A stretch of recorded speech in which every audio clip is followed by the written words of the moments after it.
Welcome to Sherlock Mondays, everyone. I am Edward G. Pettit of the Rosenbach Museum and Library in Philadelphia, Pennsylvania. And I've got my smoking hat on, and we are ready to go on a monthly biblioventure through the stories of Sherlock Holmes. Today's episode is the adventure of the Norwood Builder, and joining me for our first monthly episode are two illustrious Sherlockians, Ross E. Davies and Mark Jones. Hey guys, hello. Hi, Hello. Ed. Nice to I see you didn't again. I didn't tell you I was going to do the smoking hat. I'm sorry. I should have. You could Feel have been underdressed prepared. now. You could have been prepared for yours. So I just got it was a gift from friends. Thank you, Bob and Kitty, again. And because I was so jealous that Paul Chapman has a smoking hat, they showed on the Jekyll and Hyde Biblioventure. Welcome everyone watching. For 30 weeks, as you know, in 2023 to 24, we deduced, deciphered, dissected Arthur Conan Doyle's Sherlock Holmes adventures in a kind of conversational annotation, and we called that Sherlock Mondays. You can see all those episodes on the Rosenbach YouTube channel, and now we are continuing the Biblioventure in a monthly series. Every month, a distinguished Sherlockian or two, in this case, would join me to discuss one of the stories in the order they were first published. We are also continuing the number system.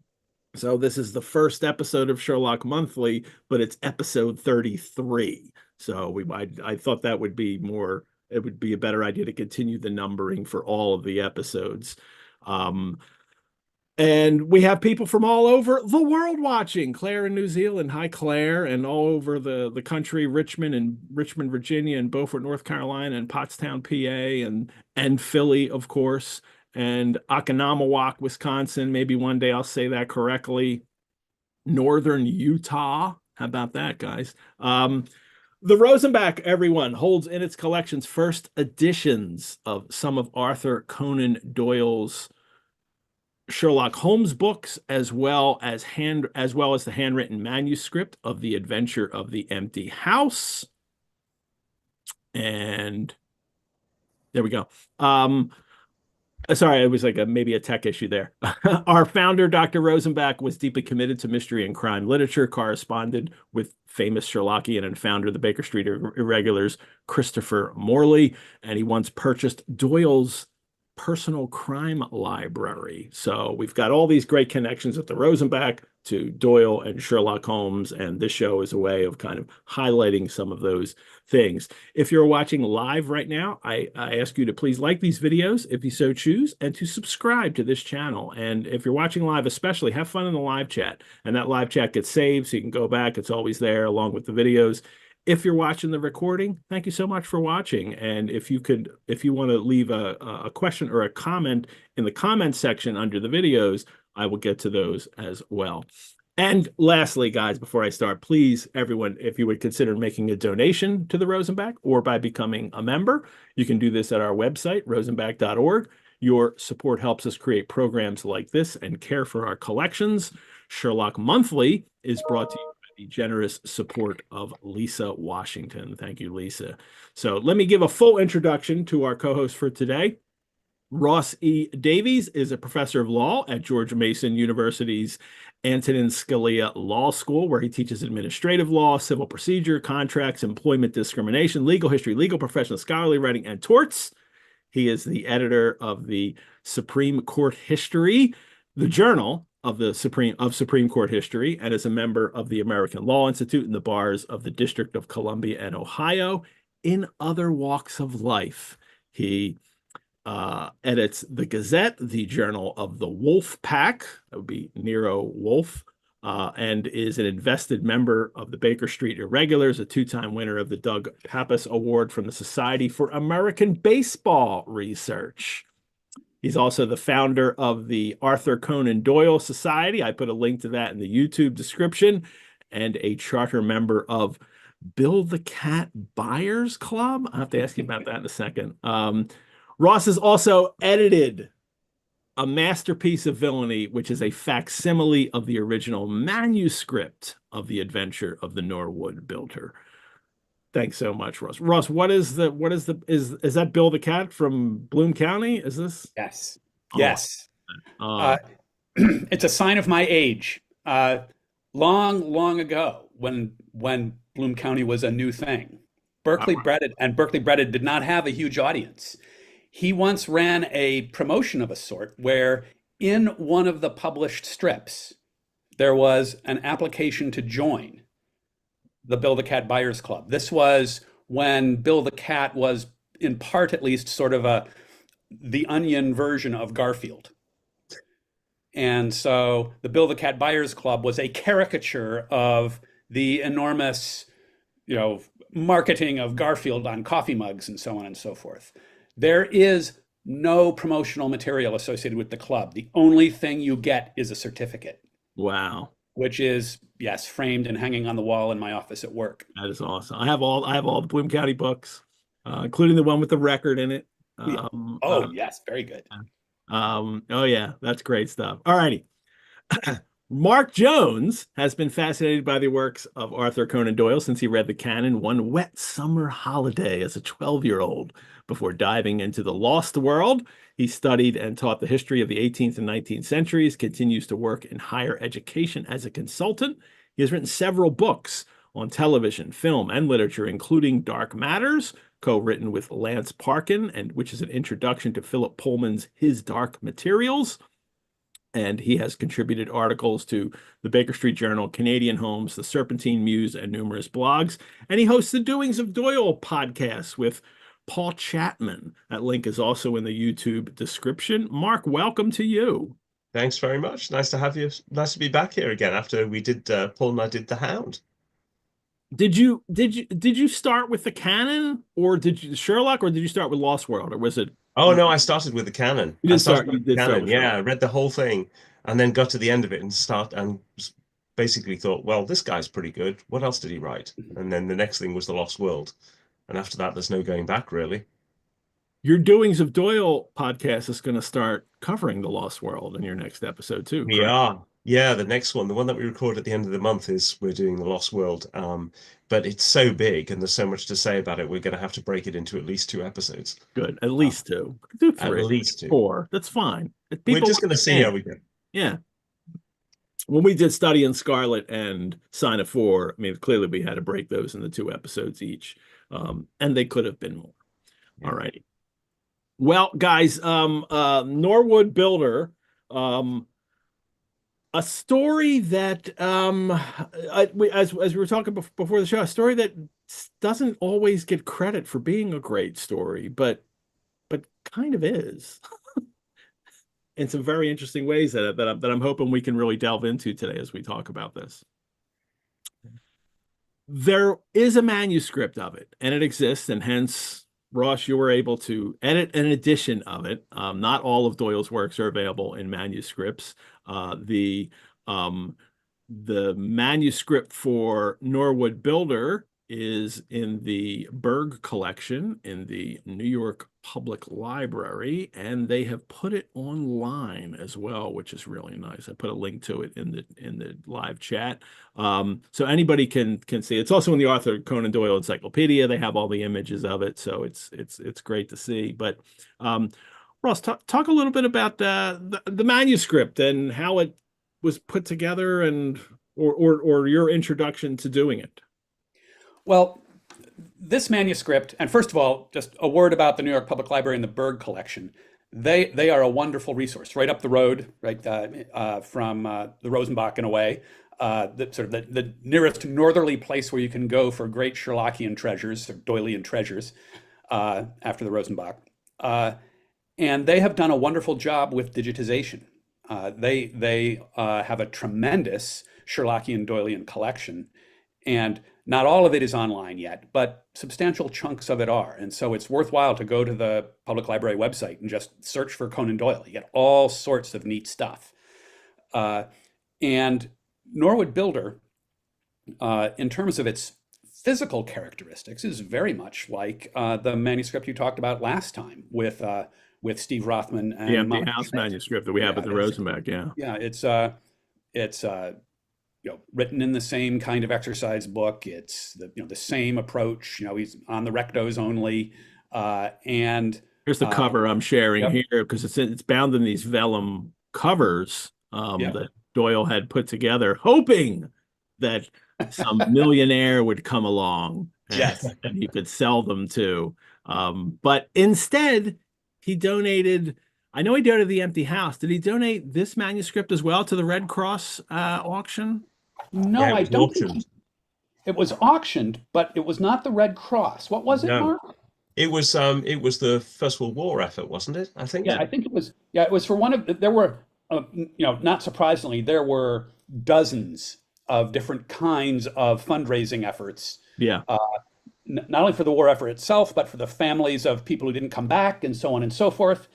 And yes, this one got that treatment, and I cannot for the life of me recall. Yeah, this was the 1918 Red Cross sale. And he's written on the cover, Anno Belli Germanicae 4. That's am I correct in that Yes. means, Ross? Yes, what that means is this is year 4 of the war with the Germans, Yeah. and for if you're a Brit, that means 1914 to 1918, right? Hmm. And so yes, this is another one of the ones that was auctioned, but it was not the same auction as Empty House. Okay. He's And got a title page. it- The Berg and the New York Public Library doesn't have the pages that show the covers of the composition book. They've just got the manuscript pages in. But That's here right. it is, the first page. So he's prepared it nicely to make sure that this is a good presentation copy. And here's the first page with I'm assuming that's the typist's handwriting at the top, right? The Yes, three. it must be the typists or some intermediary, right? Yeah. It may well go to the type. He had a typing agency he used, and it may have gone to them and been scribbled on by them and then off to the typist. Bless him and bless everyone for never trying to clean any of these things up, Yeah. right? As we get as many clues, it seems like we're getting as many clues as there could possibly be to what was done and what was done with it. Well, one of the things I find fascinating about this is that in some of the cuts that he makes are that there are several small passages cut about Jonas Oldacre before we meet him. So almost like that describe him as a bad guy. And I think perhaps Doyle realizes that I don't want to tip my hand. I don't want to tip the hand to the audience that he's the villain of the piece. Yeah, you see that quite a lot in his manuscripts, actually. I think one of his great skills is the ability not only to write in almost complete prose straight off the page. I mean, you can see that there's very few amendments, really. Yeah. There's a big significant excision in this one, but actually most of the time it's pretty light touch. But the thing that he has as a real skill, I think, is the ability to go back to his text and reread it as though he was a reader for the first time. And so there's a notable big excision here, which I think is really driven by the fact that it gives away a bit too much. It sort of overplays his hand a little bit. And reading it again, he goes, maybe that's not, there's a bit too much there. Yeah. Well, Oldacre was well known as a woman hater. He, and there were a couple others earlier, even, or maybe even later, that describe him. So we find out about him before Holmes meets McFarland's mother. Yeah. And to Mark's point, you can almost imagine him thinking, I need to play up the potential for John Hector McFarlane to be a vengeful son vindicating the abuse of his mother, right? Which is what this seems to be, the scratched out part seems to be leaning toward, making Oldacre a better target. But he overdoes it a little bit, and he senses that, and he pulls back. Mark and I, when we were talking about this story recently, talked about the at least our perception that one of the ways you can tell the difference between a great detective story writer and a merely adequate one is the one where you can't tell whether you're reading a passage that contains a clue. Yeah. It's just a story. Yeah. And he has a nice touch with that, and he recognizes when he gets a little bit too too far away from the verge. Yeah. For the first several pages, Oldacre has a different name, and then he Ooh. corrected them all, and then thereafter it's always Oldacre, but I can't quite read it. What is the name that he originally gave him? We Do think you it's remember? Cooper. Cooper? Yeah, that's not very villainous, huh? That's a little too ordinary. Oldacre But, is not ordinary. but you can see why he might have chosen it, because a Cooper is a woodworker. Yeah. Yeah. It's And another trade, Oldacre's, isn't it? yeah, so it's you can see a little bit of potential wordplay there. Uh, but this business with the names, Mm. if I don't know that anyone has ever studied this in the manuscripts, the available manuscripts. Yeah. But doesn't it seem, as you've looked at these, Ed, these manuscripts over time, that Doyle really does make a lot of tweaks to the names. He seems very hung up in, I don't mean this in a bad way, but very hung up on the names, Yes. all the way back to Sherlock Holmes. Yeah. Names are very important to him. But that's the Dickensian, in him is that, the name of a character is vitally important Yeah. in story, and he will changes them. It wasn't the young doctor who buys the practice was not originally Werner, which is a whole other conversation we'll get to have in a moment. But I can't read what it was. Do we know what that was, Ross? I don't know. Mark, do you know that I one? think is that Crocker. I seem to remember. Actually, that's right. I've read Crocker? that. Yes. Crocker. Yeah. Yes. And Crocker and Cooper are a bit close to each other as Yeah, well. That's a good point. And You wonder Crocker if- is very different from Werner, and Yeah. or Vernet. We'll get to that when we Yeah. when we start talking about the story. And he changes the name of the housekeeper, I think, as well. She's a Yeah, she wasn't Lexington to start with. Yeah. She was Allington. Ellington. Yeah, but I love this change here or the deletion here. This is early on. It's the second or third paragraph, and just before that line about the doctor purchasing. Watson had sold my practice and come back, returned to share but he cut that and wrote which I think is interesting. Old quarters in Baker Street. And then what he cuts is, here's Watson being self-deprecating about his role in Sherlock's life, but it is as a junior and insignificant member of the firm. Yeah. And that's a fun deprecating thing to say about yourself being the helper of Sherlock Holmes, but I find it interesting that Doyle thought maybe that was going too far, and It is interesting because he comes back to the concept of the firm later. yeah, So in later stories, you get this sense, particularly in the case book, that Sherlock Holmes is surrounded by other people who are doing work for him. yeah, And maybe that is a reflection on where Conan Doyle was himself at that time in the 20s, as he's writing some of those later stories, that he has people around him to do various bits and pieces of work in the same way as Sherlock, who by then is probably getting on a bit and maybe not quite so willing to get in the hansom cab and do the work. But you get almost a foreshadowing that here with this use of the term the firm.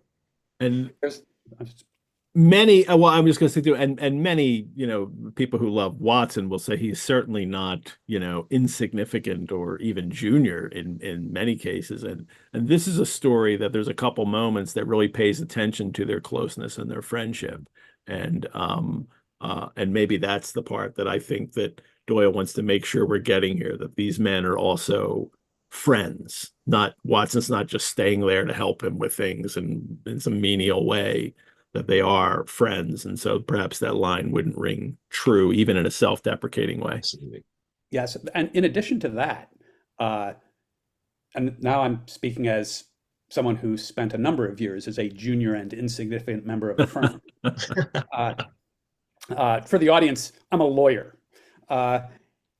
I can also imagine that a second reason to cut this line, again, speaking as a lawyer, is that he's going to be talking about another firm in just a moment.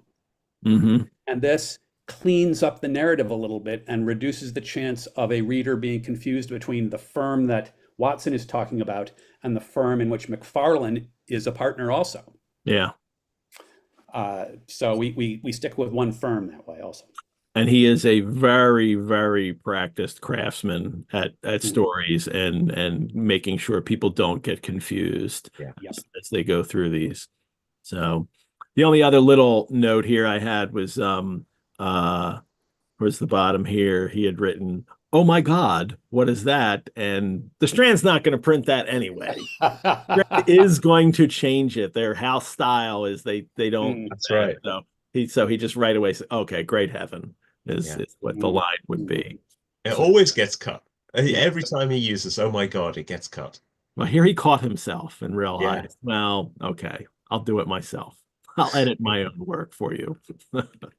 And for the first time, he seems to be using punctuation as well, because he's pretty light on that in most of his manuscripts too. Yeah, but they are remarkably clear. I mean, his writing process I'm going to sit down and now I'm going to write this story out from beginning to end in very clear lines and dialogue, and then I'll go back and add some things. But it is, I mean, we're looking at what his stories wind up being. What many things are from before the 20th century are first drafts with a few emendations to them that he added afterwards. But you're still in effect reading what is virtually a first draft of a story.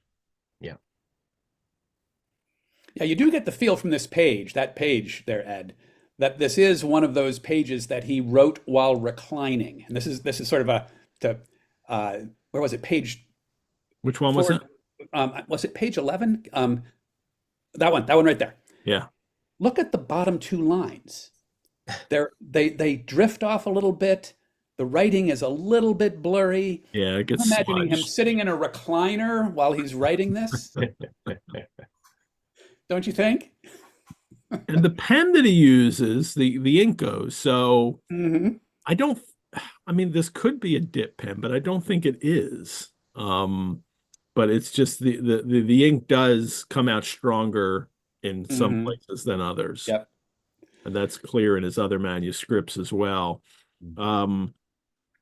And well, we won't page through the entire thing, but you moments like this when here again, it was Oldacre who was a very eccentric creature and a man without a friend in the world. Let's not tip that hand about him.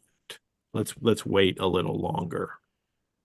So, well, this manuscript is available on the New York Public Library website. I put that link in the chat. It's also on the Arthur Conan Doyle Encyclopedia.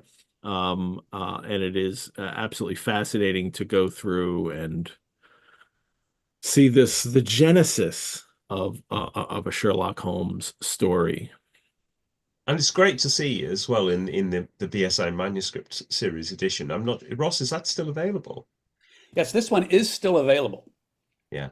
Yes, you can still get this. And tell us a little bit about that edition and when you put that together. How long did it take? And well, first of all, if I may, and I didn't know whether this was what Mark was about to say or not, but one of the things that's been really nice about the more recent volumes is that the BSI Press is now publishing the facsimile, the facsimile of the manuscript in full color, and they're working very hard. I think a lot of this work is being done by Bob Katz and Ira Matetsky to get the best possible scans, images of the pages they can. So these books, which have always been these BSI books, which have always been useful and fascinating, are getting better looking and more visually useful as time goes by. So that was actually a great thing about working on this project. I was not aware when we started of just how good the imagery was going to be when it wrapped up. And how long did it take? Well, it ended up not only looking better than I thought it would, but taking less time than I thought it would. Editing this book was actually one of my favorite sort of editing memories because, as anyone who's edited a book knows, the quality of life of the editor depends almost entirely on the care and punctuality of the authors. Because you have contributors to it as well who have contributed essays about this story and right, absolutely, and this group was just first of all, very sharp, very knowledgeable, very scholarly, and incredibly efficient. Everything came in on time. And so, yeah, so it only took about a year to put the whole thing together. And just sort of an incredible group of people from, the standard people who have been involved in these books, nearly from day one. Randall Stock does a provenance essay, which is always tremendous. They become basically the authoritative histories of the artifacts themselves. Phil Burgum did an annotated transcription of the whole thing, which includes some very nice variorum notes, so you can sort of track the differences between the first American editions in and UK ones in both periodicals and books. He again is incredibly sharp and diligent and thorough about this. Ira Matetsky interviewed Carolyn Vega, who's the person who's in charge of these manuscripts at the NYPL, which was also sort of a fascinating bit of otherwise unknown history about the manuscript. And then, Mike Homer, a lawyer, talking about the law stuff, which is actually, Mike's chapter actually is a very fun bit in this sense. The story begins at the very beginning. Holmes is whining about, now that Moriarty's gone, there's nothing interesting for me to do anymore. There's no crime. And Watson disagrees with him. And this fits with the junior partner in the firm business we were just talking about. And so Mike just goes back and does a thorough study of crime statistic reporting and results at this time. And Sherlock was full of it. Things were, if anything, getting worse. Well, but they're the common everyday crimes that he's not concerned with. None of that stuff, not robberies, murders. I don't care. It's got to be an interesting, juicy, significant murder juiciness, that he's going to get involved in. Yeah, outre qualities to it. That's the only thing he's interested in. So, but Mike does this with this very, and this is what we all love, I think, in Sherlockian Doylean scholarship. It's very technically correct. He hammers every nail into the board without ever saying an unkind word about anyone. It's great fun. Right. I was just going to say, it's worth doing a shout out in there as well to the piece in there about the origins of the story that Randall does, because I just saw a comment in the chat there about where does this story come in terms of the break with Holmes. So this is the second story in the return. Holmes apparently died. He's then resurrected temporarily, but not in a previous and earlier story, The Hound of the Baskervilles. He then comes back in the empty house, which is where we establish that Watson is no longer married. And then you have Norwood Builder is the first of the kind of regular run after that as well. But there is a connection back to the Hound here in that one of the theories, or it's been put around as a story for quite a long time, is that the idea, the genesis of the story, actually sat with Bertram Fletcher Robinson, who was a friend of Conan Doyle's he met on the return from South Africa, and eventually he died in rather suspicious circumstances. Bertram Fletcher Robinson. One of the causes that was once put down to his death was actually a cursed Egyptian mummy from the British Museum, but that's a whole different story. But Bertram Fletcher Robinson apparently pitched to him this idea of a vanished millionaire, essentially, and Doyle paid £50 for the idea. It's an interesting one because we're not entirely sure quite how true that is, because the story came out after Robinson's death.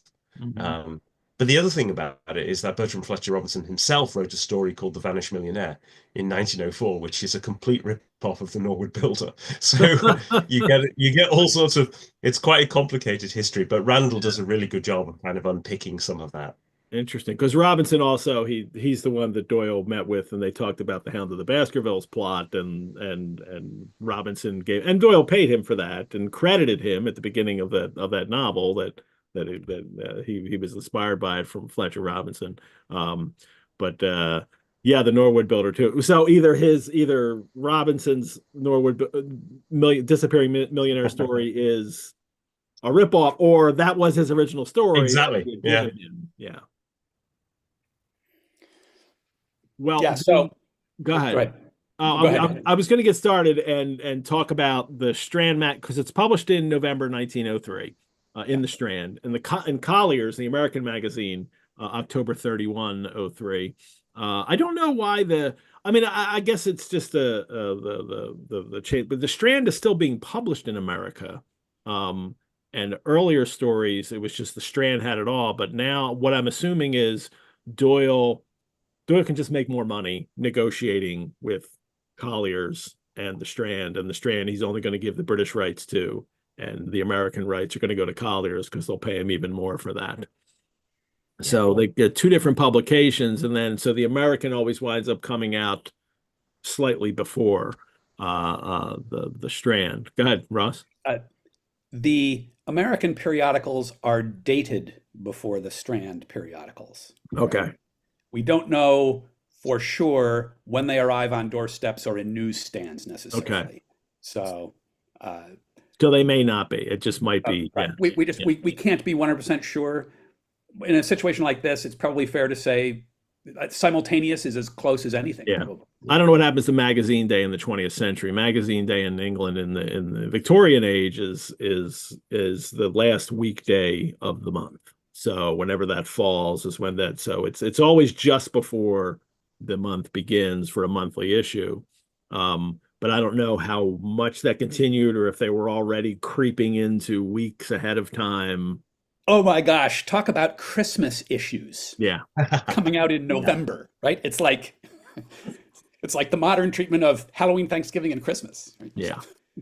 Well, the Strand started advertising for this, and you sent me some advertisements, which I love.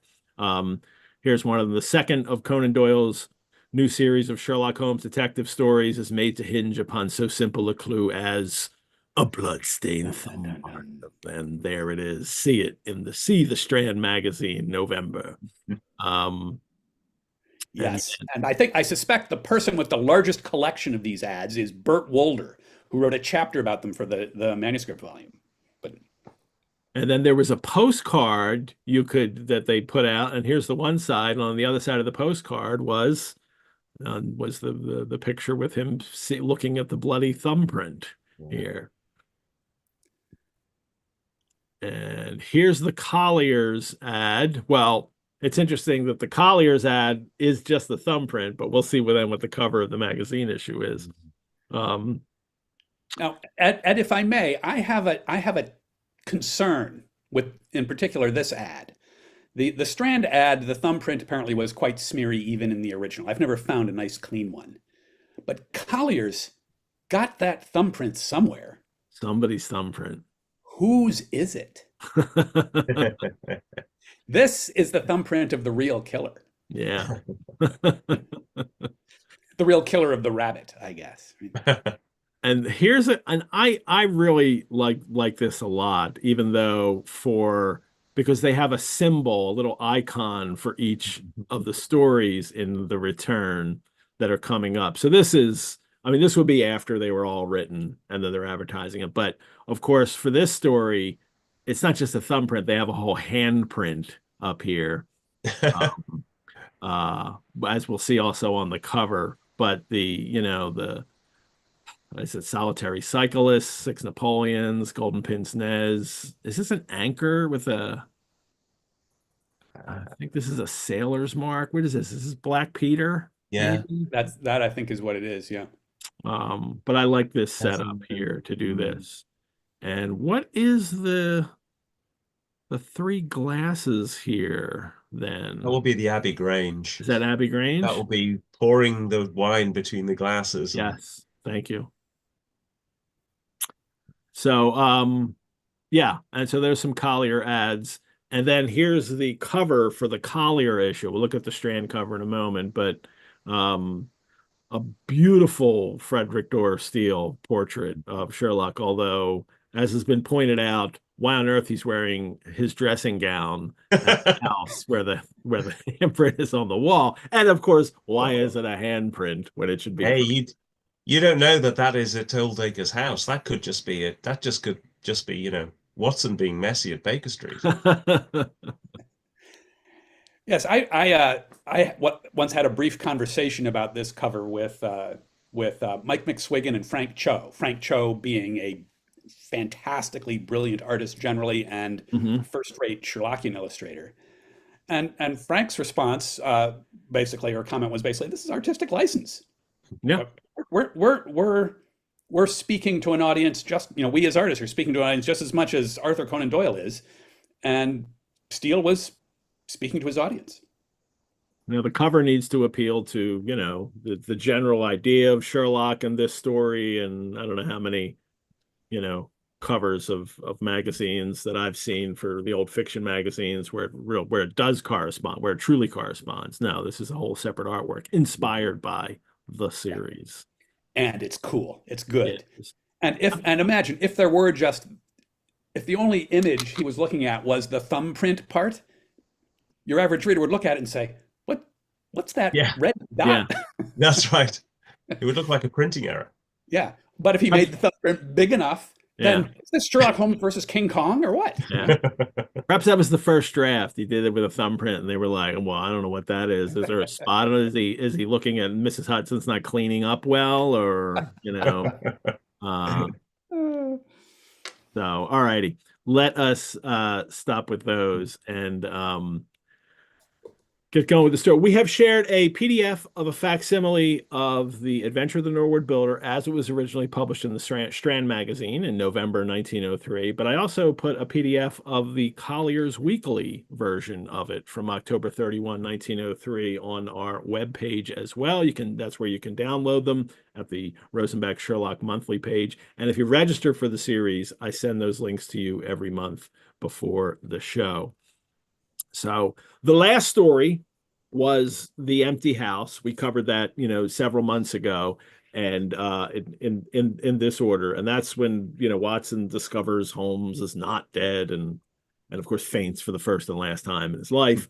And they capture Colonel Sebastian Moran. And in that story, as you mentioned, Mark, Watson's wife has now died, and so now he can just be with Sherlock. And in this story, we find out that he also sells the practice. So now I can really just stay with Sherlock. And I love that that's kind of Doyle just kind of cleaning it up a little. So it's just easier to have them there together. I don't have to write an account where I have to like set it in the past so Watson's there, or I have to have Sherlock say, "Hey, can you get free for a few days?" As happens in several of the stories, to bring him in.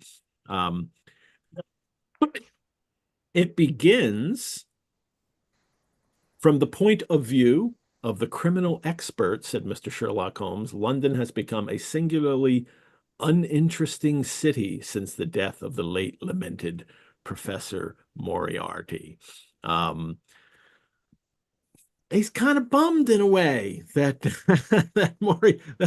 that the evil mastermind of so much crime is gone, because he doesn't get to do his Sherlockian things. There's no challenge with just the ordinary criminals, right? Yeah. It's an interesting setup as well, because there's a couple of things about it that really struck me reading it this time. The first is that, of course, this is part of our building up the whole importance of Moriarty in the story of Sherlock Holmes. And it's not just the final problem and then a reiteration with the empty house. It carries on. And you get more of a sense of, we don't really see Moriarty committing crimes, with the exception of At a Distance in the Valley of Fear. This is really just, we've got Sherlock Holmes basically saying how incredible Moriarty was as a villain without us ever really seeing much of the evidence of it. So this is part of continuing to build that narrative. But the other thing is that Sherlock Holmes says all of this stuff with a bit of a smile. He says all of this with a bit of a kind of whimsical, So yes, he is complaining about it as well, but you can imagine how, in fact, in adaptations, it's been played as being he's almost in the pit of depression sometimes, but it's not quite that in this case. He's just he's resenting the fact that he doesn't quite have that challenge this time round.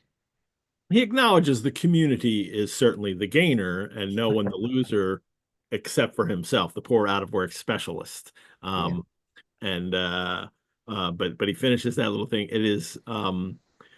It was enough to tell me that the great malignant brain was there, meaning when in the past, as the greatest tremors of the edges of the web remind me of the foul spider which lurks in the center. That's the same. He uses the spider web in the final problem as well.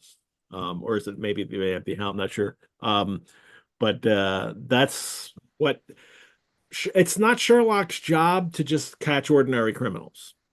It's his job to catch the extraordinary, the Moriartys, or the I old. want to know why Watson doesn't say to Holmes when Holmes is complaining, why don't you just work on one of the darn monographs you haven't finished yet? Isn't this what your downtime is for? Yeah.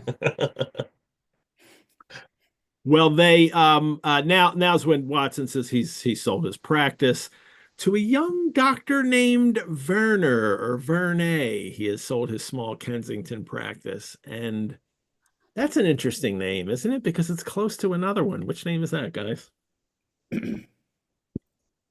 Ross, do you want me to? Go Well, right ahead. this is Vernon. This is the it goes into Holmes's family history, and Vernet being him being a descendant of Vernet, the French artist. So and you get a bit of a theme of this, of art in the blood, coming in later. We'll get to that later on in this story, but I think it's a lovely idea, isn't it, that Holmes wants to be with his friend, Yeah. and he uses his money to essentially buy his friend out of his obligation so that he can have Watson around the place a bit more. Yeah, as Watson discovered later, and then that Holmes actually paid for this.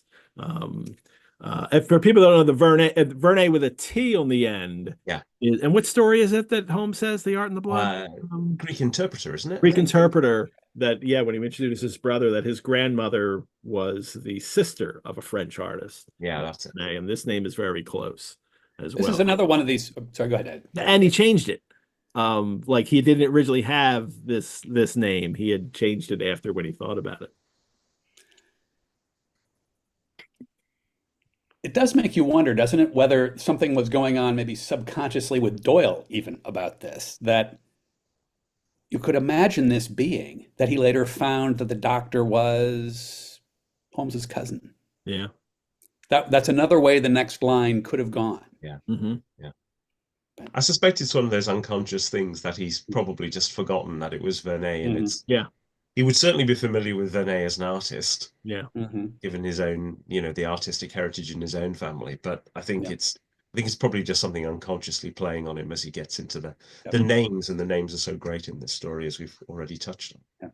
Mm-hmm. And then Watson gives us, and I always have to mention the unrecorded cases that happen in so many stories. And they're only unrecorded then, because now, of course, there are so many pastiches on all the unrecorded cases. The case of the papers of the ex-president Murillo, and the shocking affair of the Dutch steamship Friesland, which so nearly cost us both our lives, which is, of course, a story, Watson, damn it, you need to tell us if that's if that's the story. But he does tell us the ex-president Murillo one, or at least, it's contested, but Wisteria Lodge is about an ex-president Murillo. Yeah. Argue, but that gets the chronologists all very het up, because it's supposedly took place during the time Holmes was dead. So it's like the second Stain story. He mentions it in two different stories about, and then he eventually does write it, and it's not related at all to what he has said earlier. The Friesland is there's an interesting annotation to that, though. Both Baring Gould and Klinger note that the SS Friesland was an actual Belgian passenger liner. And I love the detail that Christopher Morley took the Friesland from Philadelphia to Liverpool in 1910. So that's a nice connection. But there's also a Lost World connection, isn't there, Mark? Is there? What is that? It is. My goodness, you put me on the spot there. Yeah, it is mentioned. It is the in Lost World, it's the SS Friesland, a Dutch-American liner that sighted Professor Challenger's pterodactyl when it escaped from the Queen's Kingdom. Ah, There you go. very good. Well, I So haven't. Well, you see, that goes to show you and Paul, if he's watching this, how much preparation I've done for the next podcast on the Lost World, because I'm only halfway through reading it. I must say about the Friesland, I have one sort of odd memory of it. Years and years ago, I did an annotated version of Norwood Builder in which I commissioned an admiralty lawyer to write an annotation about the SS Friesland. They came back with a book, not a book they found. It's a good friend. We edited it down. But once you get into ships and where they go and how they're related and the family trees of ships, the possibilities are limitless. The pastiches are limitless. now it makes me wonder now, and obviously it doesn't say you think Klinger or Baring Gould would have found this out, but that Doyle had ever used the Friesland and why he kind of came up, why he knew, because it was an actual ship, and but it would be great if Doyle had actually been on, and maybe he was, and we just don't know. Or he was at a port when it was moored there, right? Well, Watson gives us a mention here of Holmes now after this. He writes, his cold and proud nature was always averse, however, to do anything in the shape of public applause. That reiteration that something that kind of comes and goes throughout these stories is Holmes's character and how he reveals himself to others. And here it's proud, cold and proud, and there's of course plenty of times when he's not cold and he's kind of humble sometimes. So this one speaks to the fact that because this gets pulled out now. And I think what happens frequently in adaptations is people will only pull certain ones out, and this is the way he is. And yet one of the things that we've learned through going through all these stories in chronological order is the sheer vibrancy of Holmes as a character, that he's not just one-dimensional. He's not just this cold, proud thinking machine. He really isn't. There's so much more to him. Yeah. And you get a lot of his personality in this as well, because you get to see him at the pit really as well at one point, and pride is definitely, the cold and proud is definitely setting up for the kind of emotional journey he will be on in the course of this story. Yes. And cold and proud and hysterically, amusingly playful. Yeah. We will in due course get to that. He is a blast.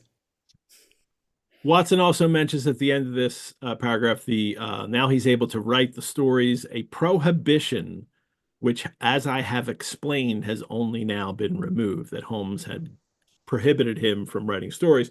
This goes back to just the previous story, Empty House, in which he wrote, let me say to the public, which has shown some interest in those glimpses which I have occasionally given them of the thoughts and actions of a very remarkable man, that they are not to blame me if I have not shared my knowledge with them, for I should have considered it my first duty to have done so, had I not been barred by a positive prohibition from his own lips, which was only withdrawn upon the 3rd of last month, which would have been, September was or October was the Empty House. So, he just means, that the month before was when he was finally able to start publishing these stories again. And all the stories that he's now recounting in the return have happened in the past, but also roughly in that 10-year interval when the stories were not being published. The final problem, it happens in the story itself, and also in 1891, Holmes is gone for 3 years. He returns in 1894 and then says, Watson, you can't write any of these stories down now like you've been doing. And so Watson has to hold off. And this is Doyle's way of kind of coming to grips with his long layoff of almost 10 years of not revealing stories. Yeah, and also it fits, having just said something slightly cheeky about chronologists, it actually fits not bad with his own chronology, in that it's around September 1903 that Sherlock Holmes supposedly retires. So it fits entirely that, at that point, the prohibition would be lifted. Doyle himself was a chronologist. There we go. Didn't want to be, want to just write these stories and send them off, but he does take occasionally and in a haphazard fashion and sloppily takes the time to do things like this sometimes to explain the chronology of the stories when, and that's, but he's left it for the Sherlockians to clear up. But the other thing he's done, this is a brilliant move by Doyle, the author with a life outside of Sherlock Holmes, is he has now created a sort of a get out of jail free card that he can play anytime he wants to take some time off, and anytime he wants to come back. It's all Sherlock Holmes's fault. Right? Yeah. And that works for him for another 25 years. Yeah. All righty. Well, for those who may have expected there would be Sherlock tales on the show, well, there are. I'm just drinking them. That's all. I've decided not to do the recipes, but that doesn't mean you can't enjoy a cocktail yourself or not a cocktail yourself while you're watching. I'm drinking a maple Manhattan today. It's a Manhattan with a little shot of maple syrup in it, and it's really good. And I'm already on my second, so I've got some time to get through here. I'll have to drink slower. But it's always good when I have guests who talk a lot, which I love. But that also means I smoke more and I drink more because that's what I'm doing while I'm listening to you. So that's a challenge, Mark. We need to get Ed drunk. That's right. There we go. It has been tried in the past. Speaking of smoking, a wild-eyed and frantic young man, pale, disheveled, and palpitating, bursts into the room. And I'm sorry, Mr. Holmes. You mustn't blame me. I am nearly mad, Mr. Holmes. I am the unhappy John Hector McFarlane. This great melodramatic entrance that he has. But what I love is Holmes's response is, "Have a cigarette, McFarlane." That's right. Because that's how you relax. Yeah, Watson will be there with a brandy in a second as well. Yes. Watson here would prescribe a sedative, he says. We know is going to be a brandy. And here is the... Go ahead. Sorry, I was going to say, but that's a wonderful phrase in it. I am the unhappy John Hector McFarlane. I was just saying to Ross the other day when we were chatting about this, that and we've touched on names earlier, but John Hector McFarlane is a wonderful name, and it has this kind of rolling cadence to it, like J. Habakkuk Jeffson or John Barrington Cowles. He has these kind of patterns in his names all the time, and it does make me wonder a bit when you see such clean prose on the manuscript. Did he actually read these things out aloud? Did he say them out aloud before he started to put pen to paper? And we know he was a great sort of natural storyteller. We know he used to entertain his school friends at Stonyhurst for buns and cakes, as he says.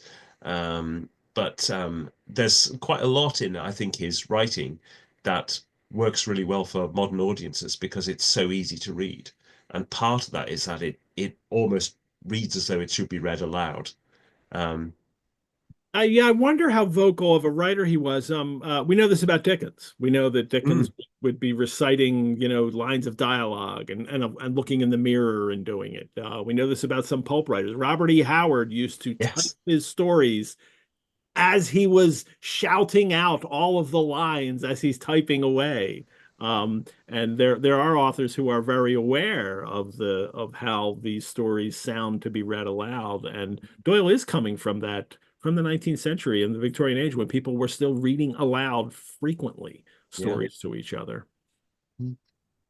Well, he is offered a cigarette. And I mention this especially because I love the smoke, but also because the pipe is such an iconic thing with Holmes stories for people. But it's another reminder that Holmes smokes cigarettes in the stories more than he smokes pipes. It's mentioned that he's smoking. And the occasional cigar too. That's why I love the Jeremy Brett Granada series. Really pays attention to that, and he's smoking whatever he wants to smoke in those. But this Paget even gives us an illustration of this, and here he is, Holmes. Yeah. Just finished this. But this is the after breakfast cigarette. Is what this is.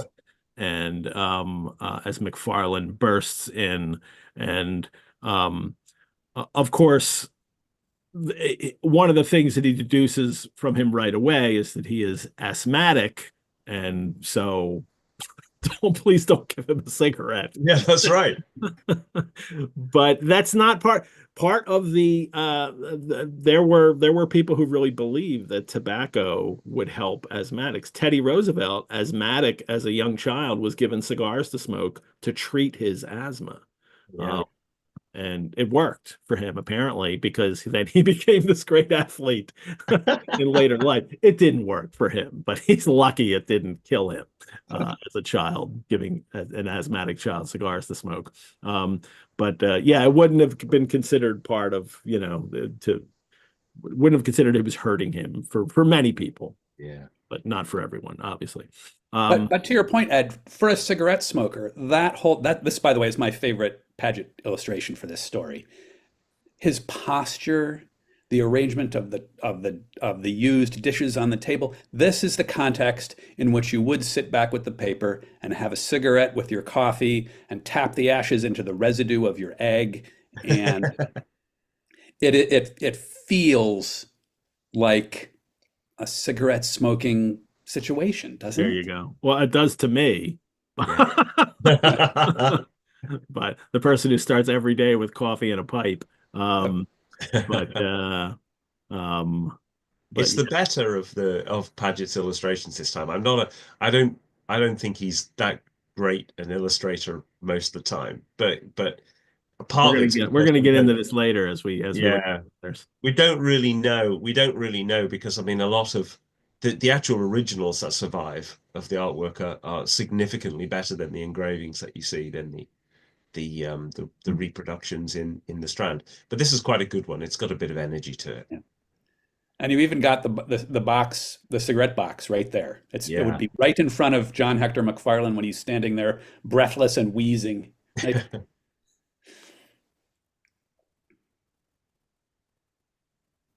Give that asthmatic a cigarette. There we go. Did I stop the share? Good, I did. Yeah. And now Holmes does his game. And this is something that happened frequently in early story. Usually it's either Watson he does it with or the client, but it's the trick. It's the Dr. Joseph Bell trick right away. He says, I know nothing about you beyond the obvious facts that you were a bachelor, a solicitor, a Freemason, and an asthmatic. And what I loved about this time, though, is it's Watson who right away narrates, it was not difficult for me to follow his deductions. Untidiness of attire, bachelor, the sheaf of legal papers, lawyer, the watch chain, which probably had a Freemason symbol on it, and the breathing, which had which he just could have been out of breath. I'm not, but I'm not going to quibble over that. But it is nice that it's Watson Watson explains it, because you've got I think this is almost Conan Doyle recognizing that he knows his audience also know those tricks by this time.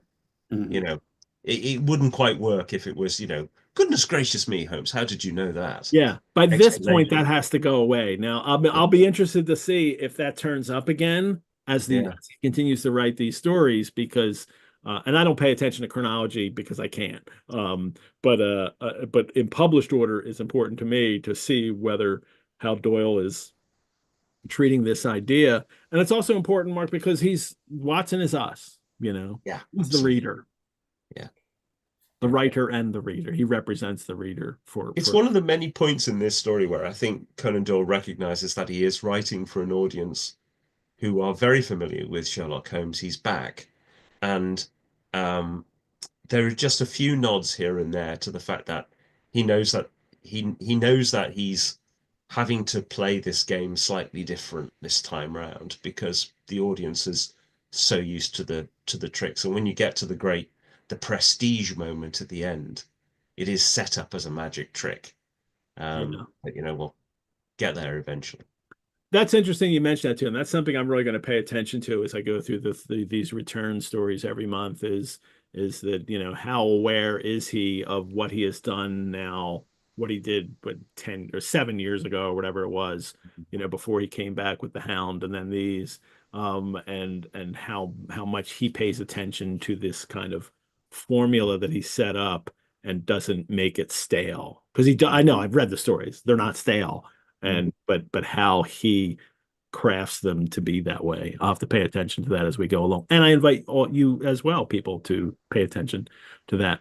Let me take this moment to thank all of you for watching this episode. As a nonprofit organization, the Rosenbach Museum and Library depends on the generosity of friends and supporters like you to keep programs like this free and accessible to hundreds of fellow Sherlockians worldwide.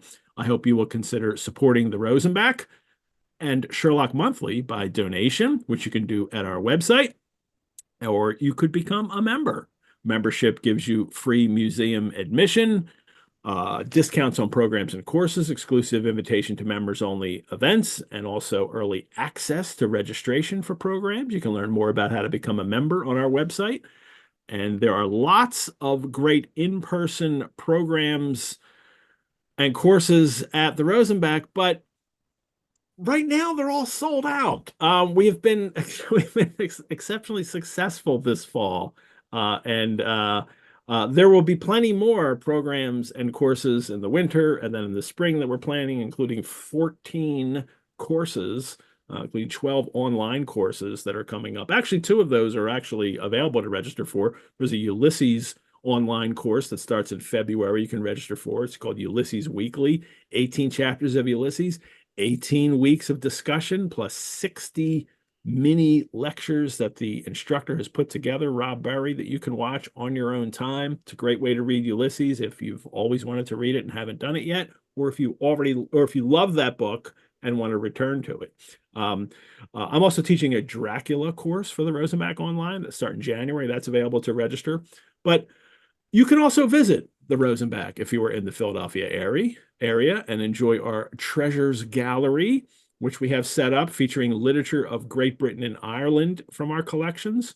You can see Geoffrey Chaucer manuscripts, Shakespeare folio, Robert Burns, Phyllis Wheatley, Ignatius Sancho, Jane Austen, Oscar Wilde, Lewis Carroll, Bram Stoker, and of course, James Joyce and Ulysses. We also have an excellent gift shop at the Rosenbach that you can buy some of these fun literary or historical items related to our collections.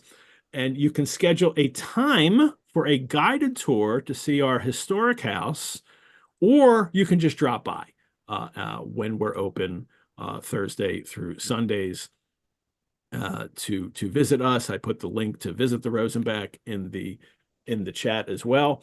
I also welcome people to join the fellow Sherlockians on the Facebook group page, Sherlock Monthly, where we have lots of fun Sherlockian info, news, links, conversation, talk to each other. It's always a blast on that Facebook group. And you can always write to me at epettit@rosenbach.org, EPETTIT. I really do love hearing from our audience, and I will absolutely get back to you if you write in. And sometimes people send me questions about things, and I'm happy to feature those on the shows as well.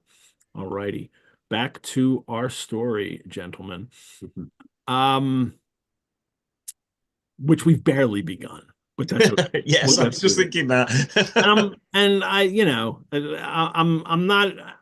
We'll finish the story is what we will do. I'm not interested in cutting it anything for length. That's the fun we have in these programs. Is I've still got booze here and I've still got more pipes, so I'm willing to go as long as it takes to get through this story. And we'll talk faster. Well, McFarland shows up. He's going to be arrested for the murder of Mr. Jonas Oldacre of Lower Norwood. Holmes is, of course, so happy to hear this. This is really most interesting. He has to correct himself. He's so happy that someone who's about to get running for being arrested for murder into his apartments. And he hasn't, and so McFarland shows him a copy of the Daily Telegraph, where it is where the news item is printed. The Daily Telegraph is an actual newspaper. And I love, this is the way that Doyle kind of puts his readers of the time, especially, I'm setting these stories in the world that you know. Stoker did this too exceptionally well in his Dracula novel. But Doyle likes Holmes lives on Baker Street. You know where Baker Street is? It's in London. You can go over there. Now, of course, there was no 221B at the time. But the Daily Telegraph is also mentioned in Study in Scarlet. It's in the opening sentence of The Copper Beeches, Silver Blaze, Second Stain. And then, of course, there's a great bit about the agony column of the Daily Telegraph in the Bruce Partington plans, another story we haven't gotten to yet. And in 1907, Doyle wrote several articles and many letters for the Daily Telegraph on the George Ejali case that he was solving because the police had bungled it. That's right, yeah. And there's an interesting connection to that when we come to the fingerprint. We'll stay for that for a little bit. But yeah, George Edelgy case, yeah, we'll get to that.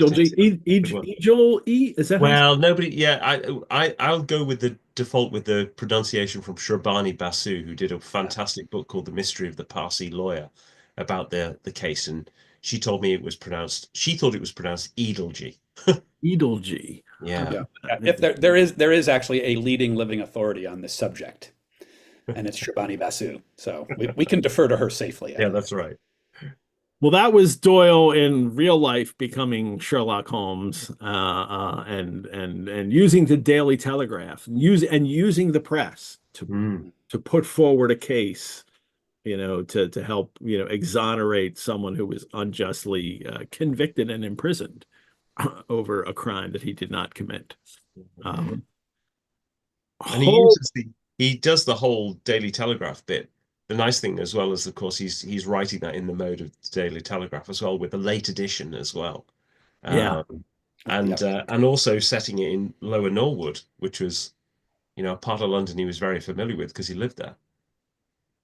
Watson reads the article aloud. It's mysterious affair of Lower Norwood, disappearance of a well-known builder, suspicion of murder and arson, a clue to the criminal.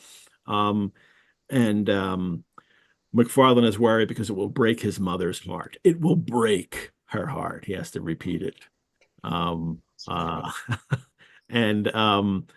then Watson reads it aloud. Holmes loves having people. Would you read this out loud? Yes.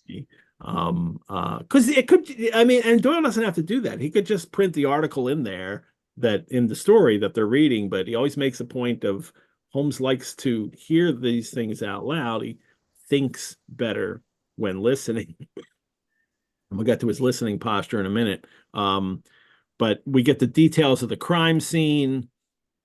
It's Mr. Jonas Oldacre, who lives at Deep Dean. Is it just Dean? Deep Dean House? Yeah. At Sydenham. He has eccentric habits, secretive, retiring. There was a big fire in the back of the house, and then he disappeared. The safe was open. There was signs of a struggle, traces of blood. A walking stick has blood on it. And John Hector McFarlane, junior partner of Graham and McFarlane of 426 Gresham Buildings, is suspected of it. Now, this is all Deepton House is in. It's Sydenham. Is it Upper Norwood? Is that the location? Let's look at a map. Ross, you sent me this map. This map is from Catherine Cook. Yes. Another leading living authority. And here's the map. And in this map, it is the here's Sydenham up here. And there's Upper Norwood. and here's the Annerley Arm. This is Annerley down here. Annerley Arms is here. So one is like around the house, Gypsy Hill. This is where the house is, right? That's where the house is. And 2 to 4 are the train stops, because that'll come into play here in a minute. And then 5 is the Annerley Arms. That's right. And this is where the Crystal Palace was moved to. Is that correct? That's right. Yes. That's right. Yeah. So it was It's still there when the story's written. It hadn't burned down yet. That's right. That's right. Yeah. And that has another Lost World connection, because there were lots of concrete and iron versions of dinosaurs were built, supposedly lifelike, and parked up in Sydenham Park up there, where the Crystal Palace was. So, and this is south of London, correct? London proper. Yeah. Is it? Yes. And it's not technically within the city limits then, right? That's right. It was a suburb. Yeah, it was a suburb. So Conan Doyle lived out in Norwood between 1891 and 94. So he knew this area really well. Tennyson Road, which is not far from what today is Norwood Junction. It's not far from Norwood Junction Station. And in fact, it is still on the main line from London Bridge out to Norwood Junction. You can get it. It's the first stop. It's about 20 minutes. I did it only a couple of weeks ago for something else, quite by chance. So I didn't do any writing on the train though to see what my handwriting was like. But well, he certainly would have known the cricket ground, of course. Obviously, oh, yes, he knew all the cricket grounds. Let me zoom some more here, and come on, you. There we go. So here's the Annerley Arms, where he'll wind up spending the night. And if you head over here, Auckland Road, and then Sylvan Road, and here the corner, this St. John's Church is still there. And it's on this map as well. And if you go down a street, and I think it's this house right there, in from 1900 to 1905, and this story is published then, Raymond Chandler, as a child, lived right here. Wow. Mount Sira 110 Auckland Road is where Raymond, and I think it's this one, because I looked at the modern maps and I've compared them to this, and I think this is exactly it. This one house right here is where Raymond Chandler was living when this story was, and he was a small child, but he lived there for 5 years. There you go. I thought that was interesting. Yeah. That's brilliant. That is great. Did not know that. Nope. Thank you, Ed. So McFarlane is what else does it say in this? And then it is well, he works in the Gresham buildings. May I do one thing before we come off of that? Years ago, I poured an enormous amount of effort and energy into creating a map that showed my theory of where all those things happen, where Deep Dean House is, and so on and so forth. And if for no other reason, you viewers should get hold of a copy of the BSI manuscript version edition of the Masterpiece of Villainy thing, so you can read Catherine's chapter locating the various places where they actually happened, because it is the funniest, cruelest, most gently bloodthirsty dismemberment of an author's own editor by that author, because her chapter is devoted to debunking basically everything I wrote. It's actually quite funny, and we only have one Brit on screen right now, Mark, but I think Mark would agree that dry humor is not only a characteristic of clever Britons, but it is something that they treasure, they're proud of, and they cultivate. And Catherine has it down. Has it in spades. And, yes, and those wounds are now several years old, and they still open very easily. That's good. And that map is in the book as well. The map is in the book. Yes. Her map, not mine. Not your map. Yeah, not that one. Nope. That was a Toss mess. that one. Well, let her know that Raymond Chandler could be. Yes, I will. I will. And there's a blue pack at that house too. There is a blue pack that says that Okay. Chandler lived there. So we know that is probably true. I didn't just make it up. They well, we get the later edition, as you mentioned, that it is rumored as we go to press that Mr. John Hector McFarlane has actually been arrested on the charge of the murder of Mr. Jonas Oldacre, or will be soon. And then they talk about there was a bulky object dragged across to the woodpile. Charred remains have been found among the charcoal ashes. Well, there's a lot of problems. There's a lot there. that the Granada Brett series solves, which I love. And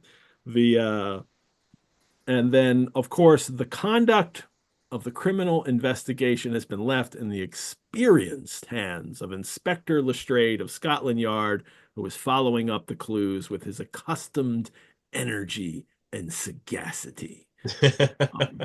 Energy we would give him as Sherlock Holmes readers. No worries, right? Lestrade is on the case.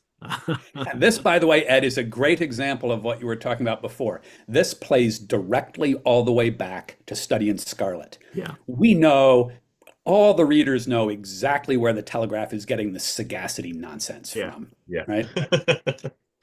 And it's a joke only for people invested in Sherlock Holmes stories. If you're a brand new reader to the story, it doesn't seem like it just seems like, oh yes, and the smart cop is on the case.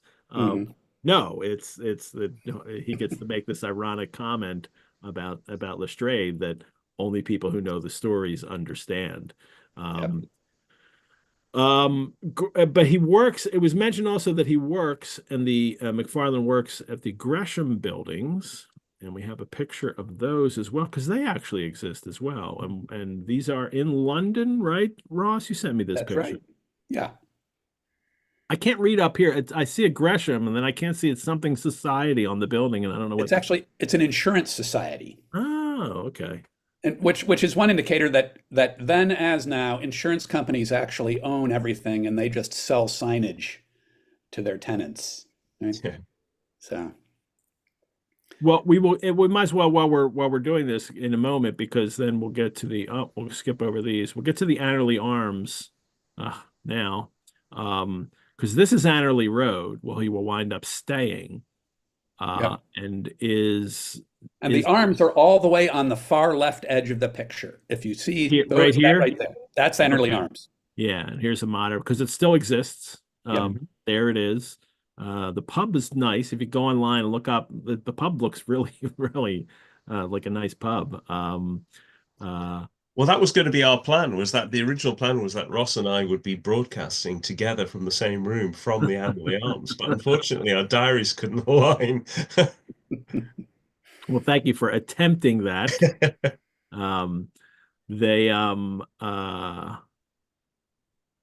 stop that again. Good. Where are we at? Okay, Lestrade's gonna solve this case, and now here is where here's a little rabbit hole for me, and I get to use pageant illustrations, which I love. Sherlock Holmes listened with closed eyes and fingertips together. This is Holmes has a listening posture that he is frequently in, and it is in 10 other stories 10 other times we get a mention of this. Sign of 4, he put his fingertips together and leaned his elbows on the arms of his chair.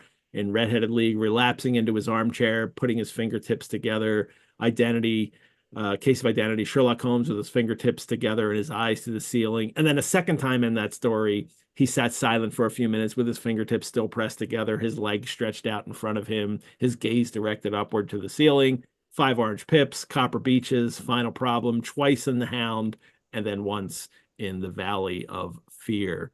And then in this story as well. But Paget illustrates it as well. So it becomes an iconic kind of picture of Holmes, which then will be reproduced in movies. Several adaptations will have him doing this pose as well. That's one of the reasons that I bring it up. Paget did it in Copper Beeches. Here he is with Violet Hunter telling her story and legs stretched out, fingertips together. Here is the Hound when he's listening to Dr. What his name's out of my head, Dr. Mortimer. It says on the bottom, reading him the manuscript, and then this story now, which is busier and bigger, where it's the same pose as the Copper Beeches, and here's Lestrade looking very confident, hand on hip and everything, like I'm so confident. And McFarland in the middle. I like the detail of the newspaper. Just the newspaper on the floor is good, isn't it? And the Holmes looks like he's had a liquid lunch. He's... Well, it's also interesting in that the hairline here, there's some hair all the way up on the top of the head here, and looking very young, as they were for Copper Beeches in the first run of stories. And now the hairline's back more, and I think it's back even more here. Holmes is getting older. Now, this plays havoc with chronologists doing the stories, but at least in the published chronology, it makes sense for Paget to show him a little older going along.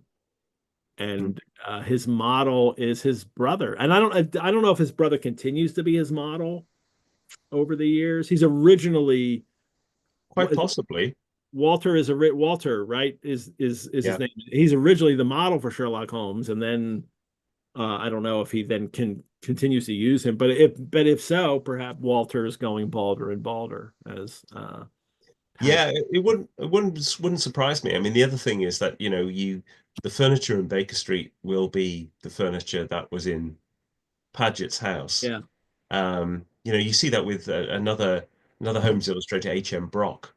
His sketchbooks are always, he has a huge quantity of sketchbooks you can go and see in Cambridge, and he's constantly sketching the same chairs in different angles and things like that, and they will appear in his illustrations because he's just using what he's got in front of him.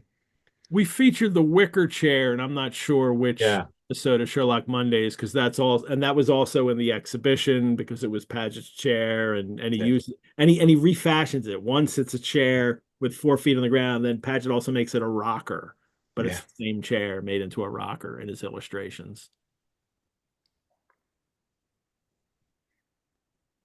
Okay, that's Holmes's listening posture.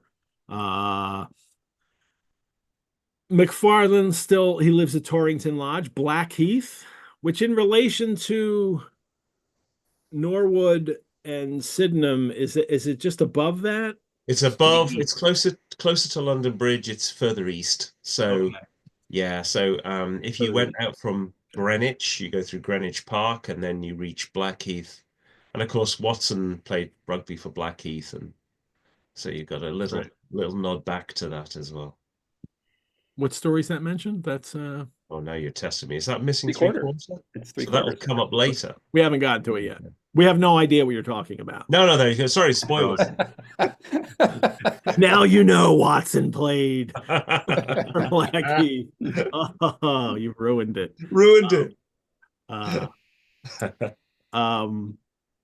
It's presentist analysis, Mark. It's just Well, this is when Lestrade comes in and wants to arrest him, and Holmes asks him to, one moment, half an hour can't make a difference to you.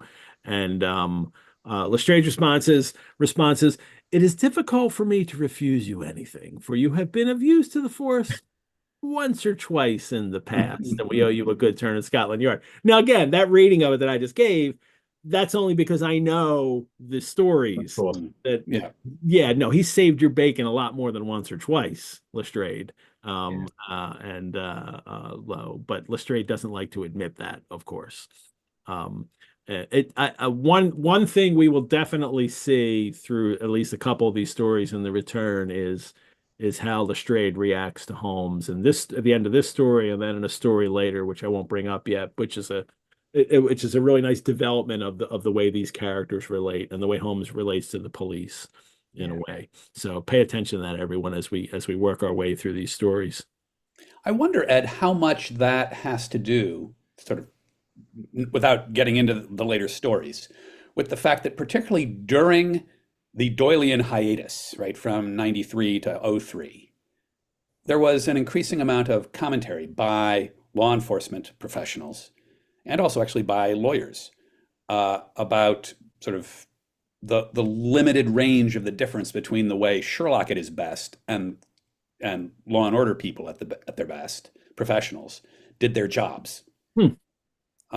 In other words, there was both some respect and some critique Yeah. of Sherlock Holmes and Doyle during that decade, and Doyle does seem to have heard that in the Return. And this is one of the reasons why I think Mark's right about the Return. That the Return, part of what makes the Return so good, is that it is a more mature Doyle and a more mature Holmes that's writing and acting. The police aren't just bumbling fools. I mean, Lestrade doesn't make any mistakes in this story. That's right. I mean, he's absolutely right in his investigation and the way you're connecting it all to this person. He's not being foolish as he has. Yeah, which is part of what makes this a great story. Right? Yeah. And that's all that. You've got all that stuff with Lestrade there about him saying, you know, you've been of use to us, to the force once or twice in the past, as of course setting up Holmes for the crisis of confidence he's going to have, but also setting up Lestrade for his inevitable fall. You've been saved, Marcus. Madeline and the bosses. Sussex Vampire is the rugby, but I won't get to that one for like a couple. So doing these monthly, so we're okay. People will have forgotten that by then. And also, this is the period where Doyle really gets involved in solving crimes on his own, so to speak. Like he starts his criminological library during the hiatus and purchases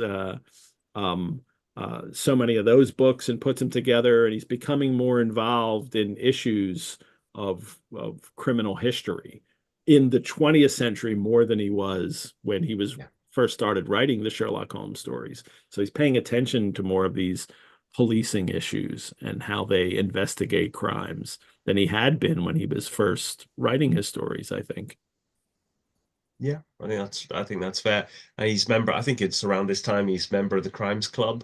And he's starting to you know, the criminology is emerging all the time as a new field. And but it's a genuine interest of his rather than it just being a tool for telling stories. I mean, this is something that is, you know, he writes a wonderful series of kind of true crime short stories, Strange Studies in Life, for the Strand, which he kind of abandons. He doesn't quite feel that it's the right kind of thing to do, but it's all part of this burgeoning interest in trying to tell real life crime, trying to get under the skin of actual real life detection. And that's the audience here too, right? I mean, this is an audience who there was a series of about that I had put up when we were doing, I think it was when Martin Hewitt was published in the Martin Hewitt stories, another detective that happens during the hiatus in the Strand, and they have a whole series about how featuring different crimes and different kinds of criminals, and it's a true crime series, and one of them's even like had pictures of all the burglars tools that they use to break into your house. And this is an audience that is increasingly more and more concerned in urban environments, especially about the growing crime and how the police are going to answer this as population. Well, I mean, London's already the most popular city in the world at one point in the 19th century. So it had been long ignored, really, to solve the issue of crime prevention. But by the 20th century, the readership is very concerned with this. Yeah, absolutely. The McFarland now tells the rest of his story. Well, now he tells his story, not just the newspaper account. Knew nothing about Jonas Oldacre till he came to visit him and said he wants him to draw up a will in which he leaves all his property to him. Knew his parents in his youth, thought me a very deserving young man, and then tells him not one word to your parents about the affair until everything is settled.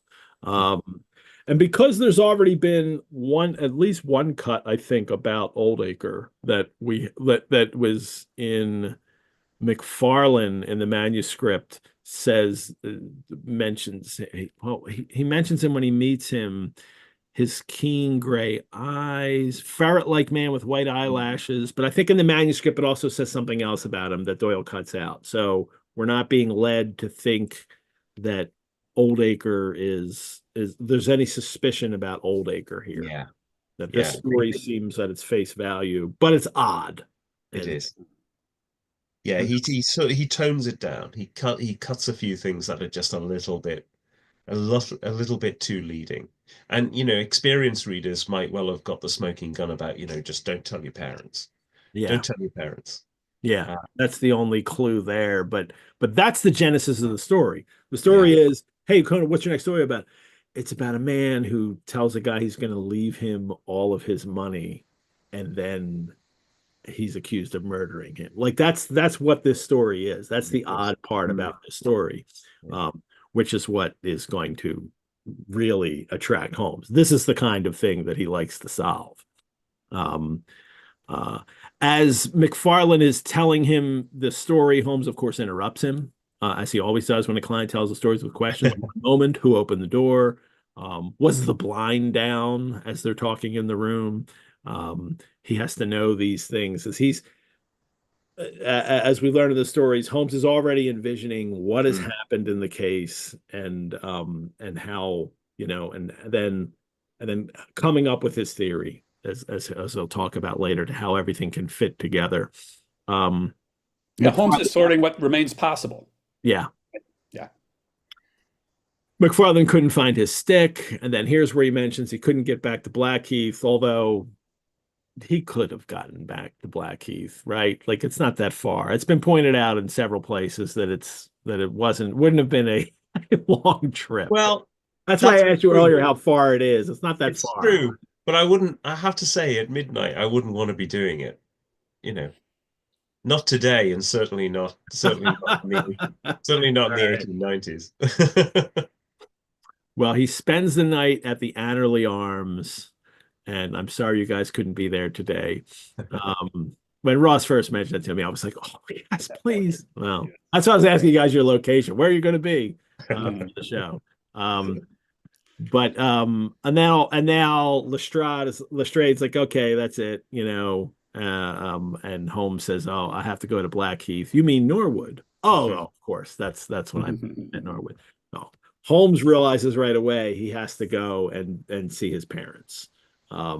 He has to figure out what the key to this case is, the connection between Oldacre and his parents, not the will. The will itself and the scene of the crime come about because Oldacre is supposed to have some connection, and that's what he needs to figure out here. He has the rough draft of the will, and then this winds up being a clue too for Holmes, is that it's written in a train because the handwriting gets sloppier as the train is moving, and then it goes over the points. The points are where the tracks change, right?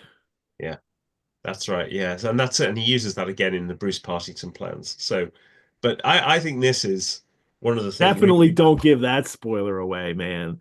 Oh, well, yeah. Well, he didn't say what happened, but not too bad. The train plays a key, is a key part. Yeah, that's true. Partington. But the thing that I think this is one of the reasons why I love this story is that is one of the best deductions in all of the Sherlock Holmes stories. I think that whole idea that you can tell how this thing was written, where it was written, you can make deductions about was the guy serious about writing this will? Just from this one Yeah. thing. And the brilliant thing is that, that's as good as The Dog in the Nighttime. That's as good as, well, I was about to say another one which you haven't come to yet, but you know what I mean? Mhm. This is this is one of those really great moments. And the amazing thing about it is it's thrown away in about 2 paragraphs. Yeah. There are lots of people, lots of, lesser writers would take that and they would turn it into an entire story. And this is just one of a couple of really great deductions that's just thrown away, you know. And the actual observation that, oh, it shows that it's written on a train would be trivial, but it's what that means. Exactly. Yeah, yeah. That Holmes says it corroborates the young man's story, that it was drawn up by him on the journey, but it is curious, is it not, that a man should draw up so important a document in so haphazard a fashion. Yeah. That's the key clue here that Holmes deduces from realizing this is written on a train, and that is a really great clue. Yeah, it is.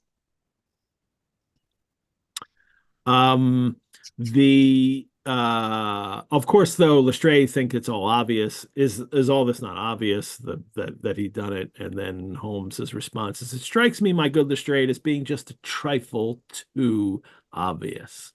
And then he just insults him. "You do not add imagination to your other great qualities." So, well, I mean, he's like, you have great qualities.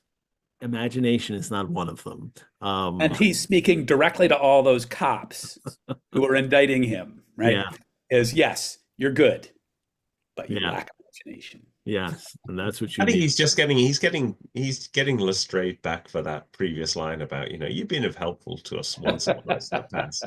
And Like, real police then and now, no, they say, no, do not put your imagination in this.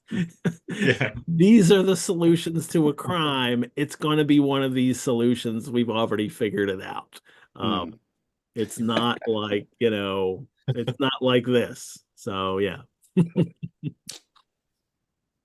Well, Lestrade says, give me another theory that would fit the facts. And Holmes doesn't have one, but that's the idea that he's working on. It's like that he comes up with a theory that will fit the way this is going on. Like, he's heard the story as it happened, and then he's heard McFarland's story, and he's picturing all this. And so how does this all piece together for this person being murdered?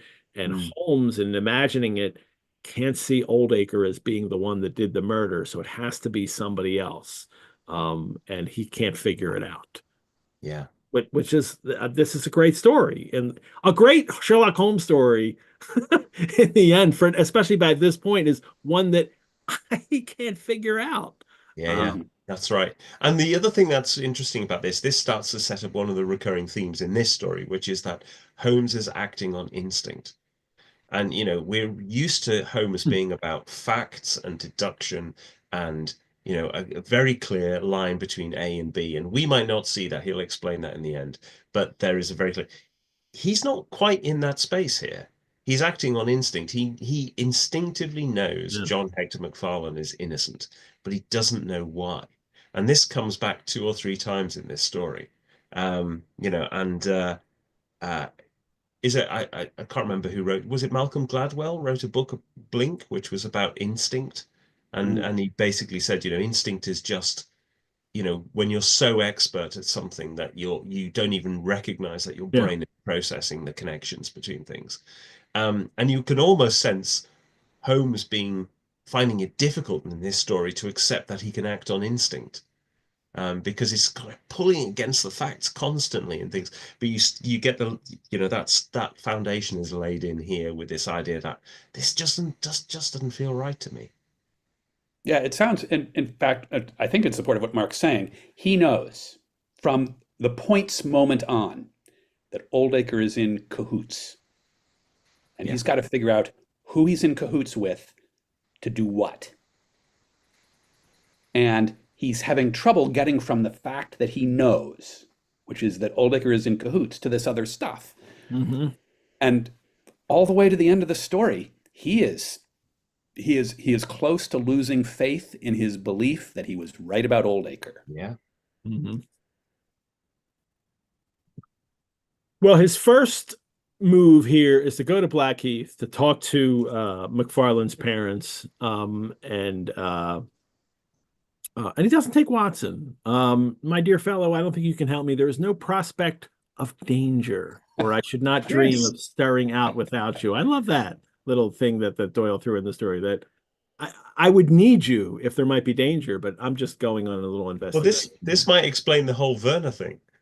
Is that actually he's come back? He was almost killed by Moriarty. He was almost killed by the gang when he got back, and he got rid of, Moran was hanging around, and now he just needs a living bodyguard. Yeah.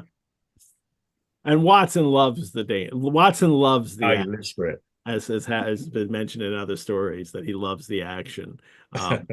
But then he says when he goes out but Doyle's language is, it was late when my friend returned.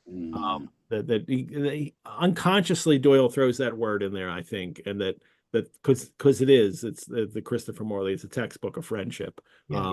And it's about two of these men together, and that the one is, I bring you to help me if there was danger, because I could rely on you, because you are my friend and you would help me in that situation, but I don't need you for that. And but when he does come back, he's haggard and anxious. He plays his violin, and then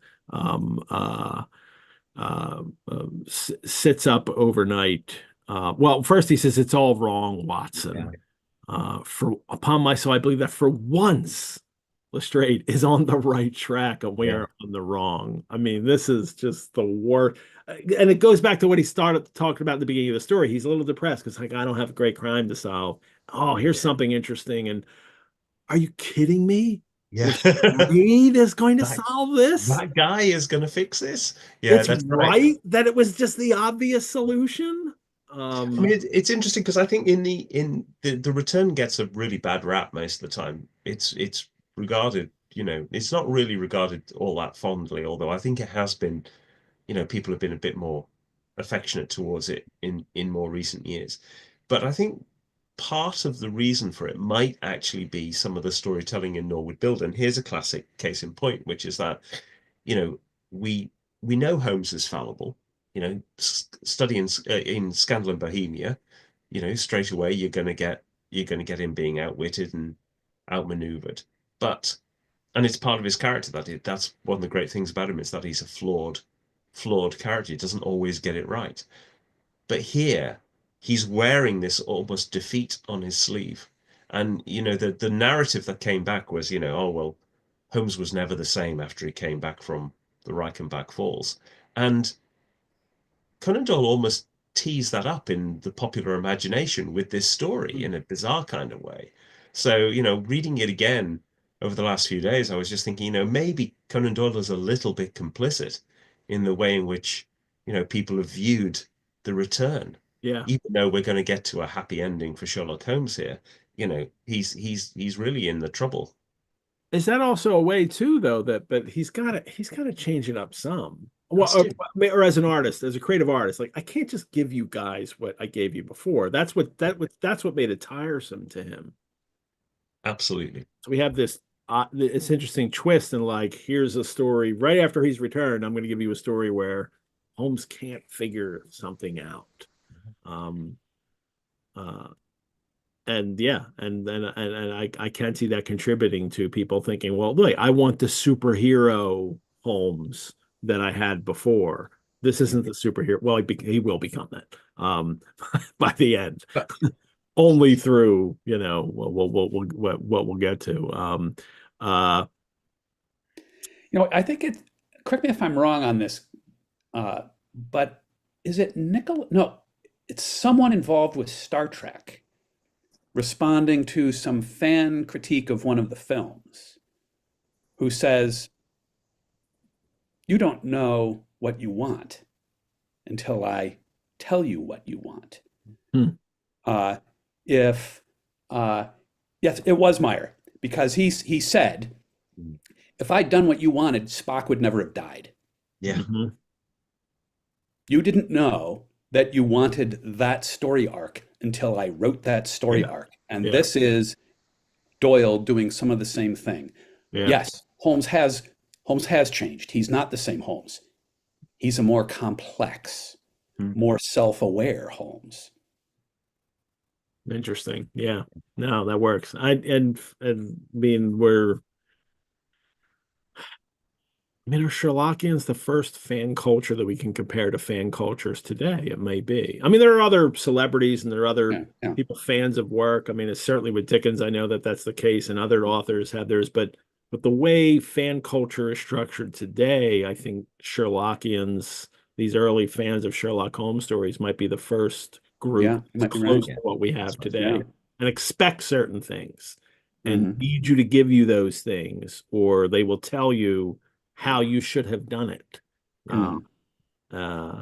Yeah, and Doyle is definitely responding to that, I would think. Yep, Doyle is sort of a Nicholas Meyer level storyteller, is what you're saying, right? Here's an interesting question here. Lauren asked, she was wondering is this a fair play story? Where mystery and Doyle's not quite there yet, where that's been kind of codified by mystery authors, where they're like putting a story together where I've presented all the clues that you could solve it as well. We get hints of this in some of the early Holmes stories, but that's only because, and that's because that influences what becomes a fair play story. This is not a fair play story because the final clue is not there yet, right? Yep. I will get to that in due course, but the final clue here is so brilliantly done and brilliantly executed that any future storyteller who uses something close to that scene can rely on the experienced reader to know, this is the Norwood Builder thing. Yeah. Because it's not even a clue to the crime, it's a clue to the criminal trying to make it a clue to the crime. And so I would suggest this. The answer to the query in the chat is, this is 1 centimeter away from fair play. Yeah. Tantalizingly close. Yeah. Well, Holmes goes away to do this and then returns, and actually this is all, and then he tells us what happened. He tells Watson what happened, and we learn, and he recounts his adventure. I mean, I've gone off and I talked to her, and I went and visited the house, and it's a reminder that we shouldn't pass up without recognizing that we only get these stories through Watson's point of view. Yeah, that's right. We don't ever see Holmes. Well, we do. There's one later story, but we don't see Holmes without Watson. Holmes can tell a story where, like, this is what I did, and so you were kind of getting that, but you're still getting it through Watson. He's telling Watson the story. This is always about the two of them, these stories. Watson is always present. They're Watson's memoirs about Holmes. Holmes could have done with Watson in Blackheath as well, because there's this, he asks Mrs. McFarlane, well, said I, at least he has forgiven you now, this is Oldacre, since he has left all his property to your son, which is, either an incredibly stupid question that would have been much better in the mouth of Watson, or it is a deliberate tease to get her to reveal a bit more information. And let's go on the latter on that one. I mean, the alternative is that, what on earth was Watson doing while Holmes was off in Blackheath? I mean, he doesn't have a practice. Presumably he's down the bookies. He was reading a novel. He was reading the yellowback novel that he usually reads and relaxing. Yeah. So, playing billiards. Yeah. So, Holmes would have known what he was doing. As soon as that morning when Watson came in, Holmes would have known, oh, so this is what you did last night. Visits Oldacre's mother, and she tells him the history that Oldacre was an old suitor and he was horrible. He put a cat loose at an aviary, cut up when she broke up with him, he sliced up a photo and sent it to her,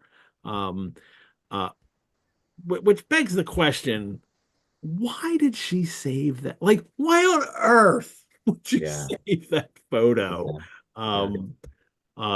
Would makes no sense whatsoever. So it's interesting in the Granada Brett one, it even comes out that McFarland has discovered this photo and asked his mother about it. Like, how horrifying a situation would that be? That Yeah. I just discovered my mom has a stalker who has threatened to murder or mutilate her.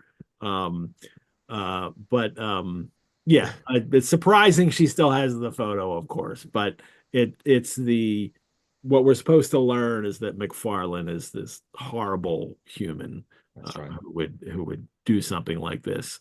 Holmes visits the house, um, studies the charred organic remains, and there's also several metal discs which turn out to be trouser buttons. Um, and we'll get to what the remains are at the end of the story, because that's a big problem with the story that the Granada Brett series, as I mentioned, solves. And even I love this detail too. I crawled about the lawn with an August sun on my back. Now, chronologists love it because, like, oh my God, all right, it's August, so they can pinpoint when that is. But I love the image of Holmes on the ground with this magnifying glass looking for clues. It's also one of those strange stories where Conan Doyle actually gets his weather right as well. So all the way through, there are references to it being very warm. It's been a very hot day. It's an August sun. It's been the lumber yard was dry as tinder. Yeah, it's been a Actually, drought. he Yeah, has actually kept it all the way through. Whereas occasionally you can get it where it's, a foggy day and then it's yeah, we get bright changes in the moonlight the weather that next. shouldn't happen. Yeah, or even month changes in some of the stories. So, Never let continuity get in the way of a good story. well, he examines the papers. Not all of them are there. He's suspicious about the housekeeper, Mrs. Lexington. I love the detail she gives here. She and all the firemen smelled the burned flesh when the flames were going. Long pig. They could smell that. As I'm told, I don't know that it smells tasty because we smell like pig, apparently. And pig is the tastiest animal. So, but there was a sort of sulky defiance in her eyes, which only goes with guilty knowledge. I mean, this is that gut feeling you were talking about earlier that Holmes has, this instinct that he has, but it's not more than instinct. He's dealt with a lot of people. Yeah. He can read their signs and know whether or not they're telling the truth. Yeah. She was as close as wax, he says, which is such a great phrase. I'm not sure what that Sealed. means. Sealed up. Wax Oh, used to seal, seal like a bottles. seal. Yeah, that Yeah. seals something. I understand that. Yeah. And then this is a tiny detail. He mentions to Watson about that terrible murderer, Bert Stevens, who wanted us to get him off in 87. Was there ever a more mild-mannered Sunday school young man? Yeah. Love it. I'd love that if there was a murderer that came and said, "Hey, get me off this case," and Holmes knows he did it, and doesn't take the case. So That's a person who knows their descriptors. yeah, That's 5 words and you get the whole thing. Yeah. and that expression too, that we've heard that so many times in real life about serial killers or other people. Neighbors were like, oh, it seemed like a nice guy, never bothered me. People said it about Dahmer. Yeah, that's right. And what's the most winning woman I ever knew? Story that Holmes says was in Scandal, was a murderer. Well, he also discovers there were large checks drawn out on Oldacre's account paid to a Mr. Cornelius. So he's done his investigation, but he hasn't found what he needs to know to break this case. This bit reminded me, or maybe it's just because you've just done it, but Jekyll and Hyde, in that there's a whole thing about, what can leaving your money to somebody else. I had it in my notes. There you go. About that.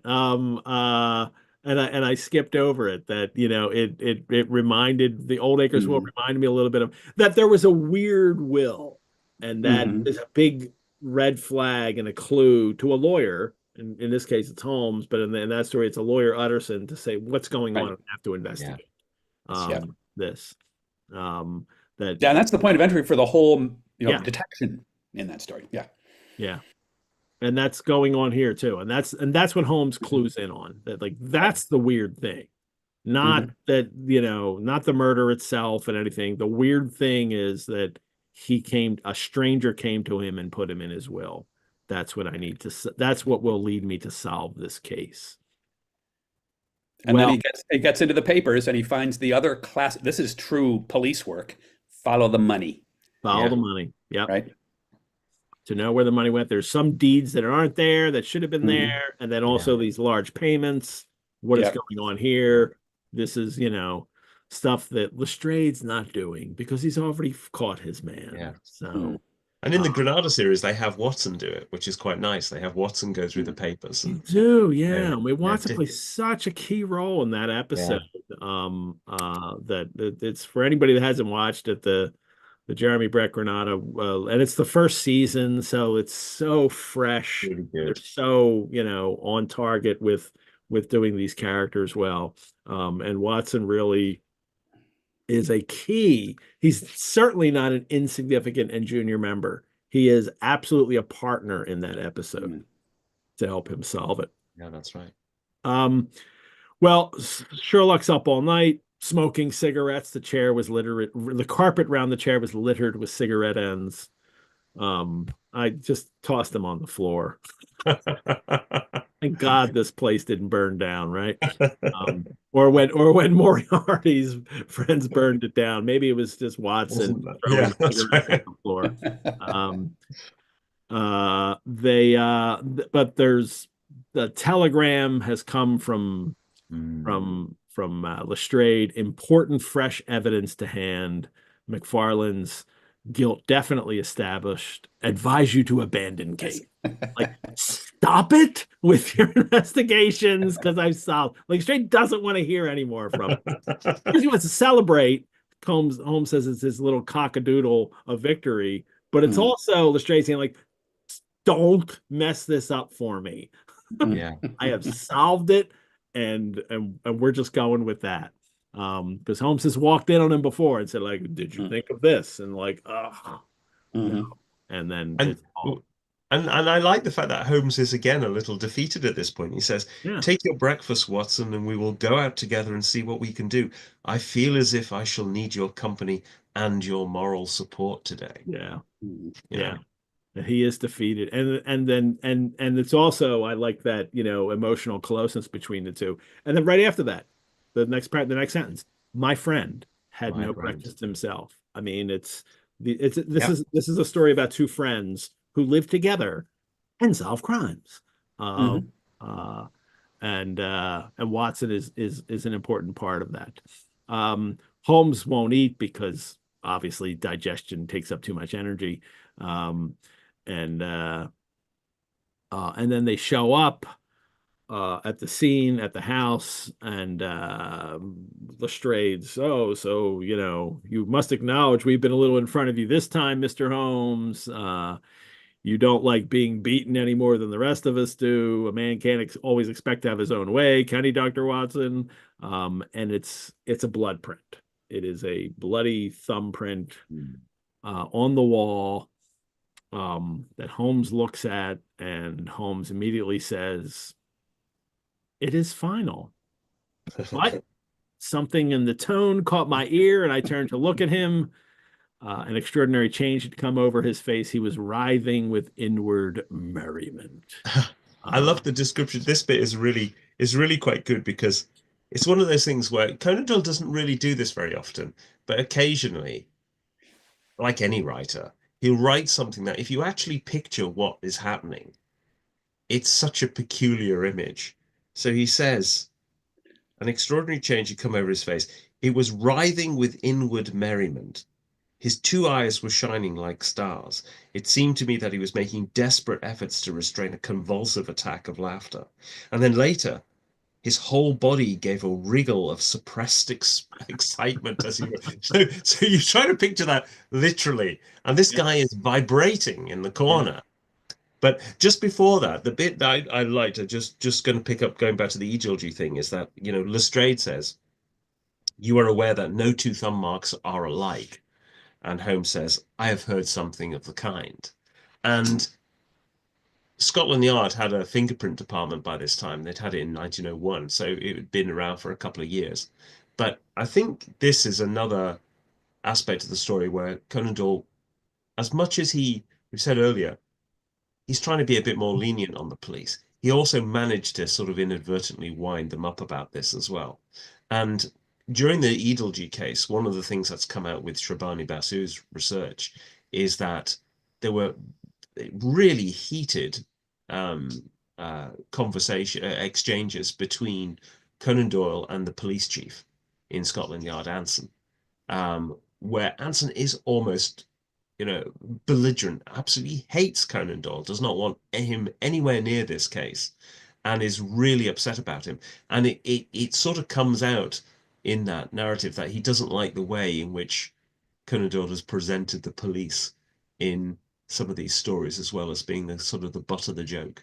So actually, this is, you know, I think it's an interesting one to feature here, that, you know, Scotland Yard do know about fingerprints. They've already got a fingerprint unit in place, but again, Holmes is going to show that they don't really know quite what they're doing. They're not really across the detail, and that winds up Anson something rotten. So that the letters, if you don't have the book Mystery of Parsi Lawyer, it's fantastic, but the real revelation of that was all the work that Basu had done into going through the National Archives and releasing the letters from the police chief to Conan Doyle, because they are quite scandalous, and great fun to read. What's that called again? The Mystery of Parson? Of the Parsi Lawyer. Let me see The Parsi Lawyer. Oh, there we go. I might even have it here. That one, The Mystery of the Parsi Lawyer. And I put his Shrabani Basu. She's wonderful. Spelling of his name here too. Yeah. Yeah. And it's also just a marvelously written book. It's a great story as well. Yeah. And one of the things that's sort of most moving about it is it shows Doyle at his Sherlockian best. He is a model of reasoning and keeping his eye on the ball and going with when you've eliminated everything else, whatever is left is the truth. It makes you feel good about Doyle. Yeah. Without polishing him up. It's just the way he is. Well, the thumbprint is there. Holmes is ecstatic over it that there's a thumbprint that will serve as the conviction for, you know, and then we go through the whole now is when he figures it out, right? First he walks around the house again. He says Lestrade's still, you know, excited about this, and it was Mrs. Lexington. It was the housekeeper that discovered it, and Holmes then, now he knows what's going on here, and he can figure this out, and he reveals it to Watson. So he reveals it to the reader first before we get the solution, and he tells Watson there's one serious flaw in this evidence to which our friend attaches so much importance. Only this, that I know that the mark was not there when I examined the hall yesterday. So now he walks around the house, examines everything, and what we realize is he's measuring everything to see what's going on. And then he says, you know, I'm going to produce a witness, get some straw, get a couple buckets of water, get 3, you know, able-bodied constables with powerful. Okay, now tell me this is cold and proud. This is not cold and proud. This is a circus. Right. And Watson says Holmes stood before us with an air of a conjurer who has performed a trick. Yeah. Right? This is the prestige. This is the prestige. He is lining this up now. And that bit about, I do like the line about, you know, because that fingerprint the fingerprint was not there yesterday is a the dog did, but the dog did nothing in the nighttime. That is the curious incident. It's one of those things. It's one of those great moments. But it's fair point. It's fair game to somebody in the chat there talking about is this a fair story? You know, we get the information about the fingerprint the same time as Holmes does. That's okay. Yeah. But now the internal dimensions of the house and the fact that, you know, Oldacre is. Yeah. And it's not fair game. It would be fair game if it was mentioned that he was measuring in some way the length of the room. Right. Right. That would make it a fair play story, Yes. but it becomes not a fair play story. Not. And Doyle has no intention of giving us a fair play story. He wants Holmes to reveal this at the end, the conjurer, to say like, "Ha ha, this is what I've discovered." And they do this, and of course, fire, and Oldacre comes out of his secret room. A little wizened man darted out of it like a rabbit out of its burrow. Okay, Ed, may I ask that we see that image just to set Mark off? Definitely. This is the one that aggravates me. Good. All righty. Just while you're doing that, just to say that when Bert Coules did the radio adaptation of Norwood Builder, which is very good, and it sort of illustrates one of the challenges with the story in that, you know, in the Granada series, they have to sort of bring in the tramp to sort of make that whole story work. One of the nice things that Bert Coules did was that he gives names to the constables that the rousing chorus of fire, and two of them are Constable White and Constable Davies, and they were named after Catherine White and David Stewart Davies, who are good friends of mine, BSI members. Oh, that's great. Passed away earlier this year, and that is so. I listened to that the other day, and I'd completely forgotten that was the case. It made me laugh out loud. If you read the novelization of the Wolfman movie, the newer one that was made, there will be a Constable Pettit in there chasing down the Wolfman in London. And yes, I've made it as a Bobby. Wow. A friend of mine had written the novelization. Here's the Strand magazine, Sherlock, and it was Sherlock Holmes by Adventure of the Norwood Builder. So it gets top billing. They never changed their cover. This is the cover of the Strand. Little advertisements, but this is the best bill you're going to get at this point. Later it will change, and there'll be all kinds of things going on the covers of the Strand. And the story before we even get to the story. This is now what they're doing. They did this with all the Hound of the Baskervilles. Oh, they did it started with the Final Problem, actually, or maybe before, but where they have a picture before the story. And so you see the end of the story before you start it. Now, it's not really a spoiler for a first-time reader because you're not really going to know what's going on here, but you might figure it out at some point. You might. Yeah, because the description at the bottom there, a little wizened man, is actually pretty much the description you get of Oldacre the first time he's mentioned. So you could be about 3 pages into the story and work out what's going on. So here he is. We got the fire, somebody throwing a bucket on it, Holmes and the constables. And this is Watson, right? Yeah. No, here's Lestrade. There's at least 2 constables in this. And here's Oldacre. So this is the final scene. And then if you're reading the Strand back in the time, you're reading it and then you're going back, you're flipping back the pages to look at the picture at the start. And here it is. And it's the most brilliant pageant illustration I've ever seen, Mark. Oh yeah, all right, okay. With the little Gollum Oldacre coming out the back. He's looking for it, yeah. I just find it that makes you go crazy on this. Yeah, I just find it as a really strange.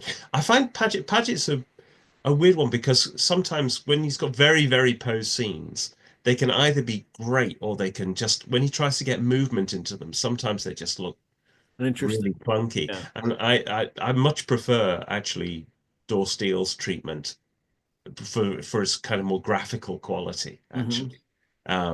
But yeah, in this one, it always amuses me with the little golem of Oldacre coming out of his hole. He is kind of just hovering back here, like as if he was just drawn that size and placed there, what were those color forms? and then put there in the background.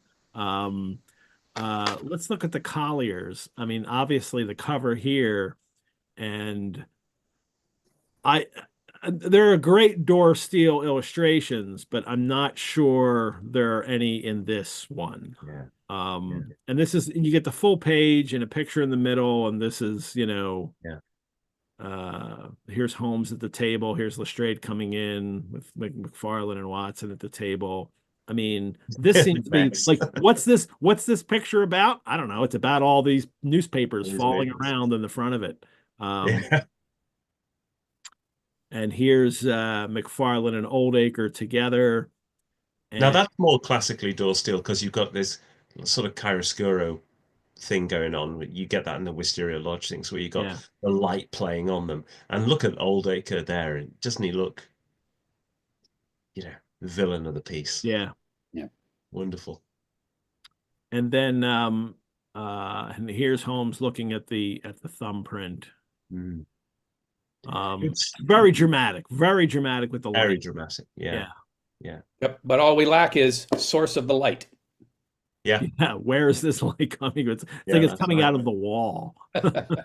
Just shine on them. But it works beautifully. This is really it's a beautiful Is this work. his idea of Lestrade with the crazy mustache? It is. It is. It's very weird. Yeah. And if you look the other one, the one of when I watched the Granada the other day, the Paget, they take the Paget drawing of Lestrade and that becomes his costume. Colin Jeevons has got this double-breasted, and he's got even this strange, it's not quite a top hat, it's kind of like half top hat, half bowler. I don't know what you'd call it, but And then the story for people reading in the Colliers, it's just continued in columns with all kinds of advertisements, and so if you're interested in this kind of thing, you can find all these images on the Arthur Conan Doyle Encyclopedia online. So this is the way these American readers were first encountering them, with advertisements along the side. And when it continues here, he uses this great iconic picture that was on the cover with the pipe in the mouth. And this is the way you finished reading the story. We actually get the housekeeper, Mrs. Lexington, her sulky defiance. And you also get this great advertisement for a razor here, the safety razor. These two men showing, I'm going to cut your throat with this. No advertisements for lawyers or builders, though.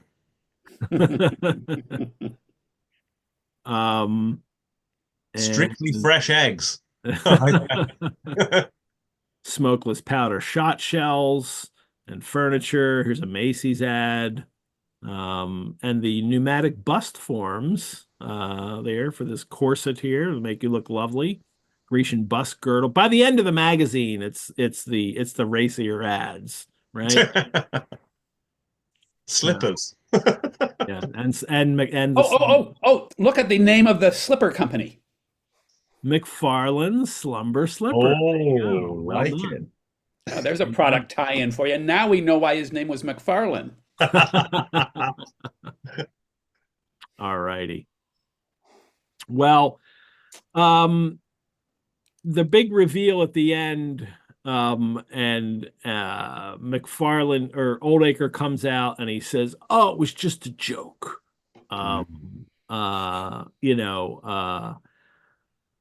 Holmes reveals how he figured it out. This is interesting. They go away. Lestrade and Holmes and Watson go into the sitting room, and Lestrade says, "I could not speak before the constables, but I don't mind saying, in the presence of Dr. Watson, that this is the brightest thing that you have done yet. Though it is a mystery to me how you did it.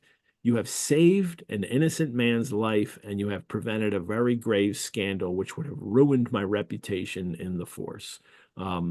This isn't, snappy like "damn you, Holmes," and this is a genuine moment of I'm so of gratitude. I'm so thankful you solved this for us, because I would have been wrecked had this come out. And Lestrade is also a real professional, because the thing he values even more than his own reputation is innocent life. This scene is a really heartwarming scene. Yeah.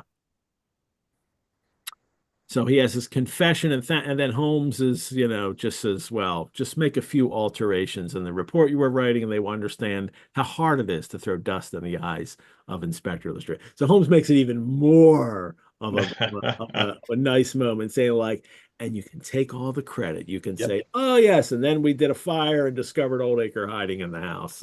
Lestrade would get all the credit for this. Yep. Holmes says, the work is its own reward. Perhaps I shall get the credit also at some distant day, which is right now when the audience was reading it, when I met my zealous historian to lay out his fool's cap once more, Watson? And that's what we get to read now. Holmes then explains it all to Lestrade, to the reader, like, what the heck just happened here? Like, for the first reader, like, how did this happen? It's thumbprint. He must have gotten a thumbprint from a wax impression, a seal on one of the documents. And Watson says, it is amusing to me to see how the detective's overbearing manner, this is Lestrade, had changed suddenly to that of a child asking questions of its teacher. That Holmes is teaching Lestrade how to be a detective and to figure these things out. And I think it does mark. I think if you read it, as you're reading the stories in order, I think in order of publication, that is, I think it does mark. Is there any other order, really? All right, okay, but it does sort of mark a different tone in the relationship between Lestrade and Holmes. I think it does. You're going to get that again later this season, aren't you? So it's six Napoleons that it really comes true in, especially. But I'm interested to see if what other police interactions we get even before then. I wonder how this develops. Well, they've wrapped it up. But here's the big, we've talked about how Holmes can't solve the case. If Oldacre doesn't do this with the thumbprint as an afterthought, it doesn't get solved, right? Like, there's no other way for Holmes to solve this without the thumbprint. Yep. He's waiting. Oldacre has to slip up. And that's where you get this Holmes being, a bit not necessarily on top of his game. Although you wonder, how else would he have spotted? Maybe if it was a longer story, he might have gone down the whole of investigating Cornelius and discovered more from that, or. Yes, Mark, and that's what makes this story in some ways very much like the Five Orange Pips. He would have got him later, but it would have been too late for his client. Yeah. Like, later Watson writes a little postscript, and then it was discovered that this person, Mr. Cornelius later was caught by somebody and, died accidentally. No one's ever caught later. Something else happens to them sometime with these people that get away with it, or except for the forgers in the engineer's thumb, completely get away. They're never caught. So, I'm fascinated that I've brought him back. Empty house. We have the stop Moran at the end, the attempted assassination. It's super exciting. And so now here he is solving another crime, and he only solves it because the criminal bungled, and he's able to figure it out because of the bungle. Now he still has to figure it out. But without that, Holmes doesn't solve the case. So. And he doesn't quite have all of the loose ends tied up, because he gets a great bit at the end. The biggest loose end is on the lamb. Yep. What did you use in the wood pile for the remains? And he tells Watson to use rabbits. I know forensics aren't the same now as they were then, but they certainly would have known whether or not there was a human body in that wood pile. The fire's not going to get hot enough to obliterate bones. Yeah. It is the bones are going to be left, and the Brett Granada series solves this. But what we have in Doyle's account is he just used rabbits, or But also Holmes has already said at some point that when he investigated the house, something big had been pulled through the hedge. And so, well, that's not going to be a rabbit, is it? So, yeah. Does yeah, he say a dog in this or something, or a rabbit, or is he it's just just, a dead dog or rabbits or what? you know, And he it'd have tells to be a damn Watson. big dog. Maybe the hound. So he should have used a pig, is what he should Yeah. have.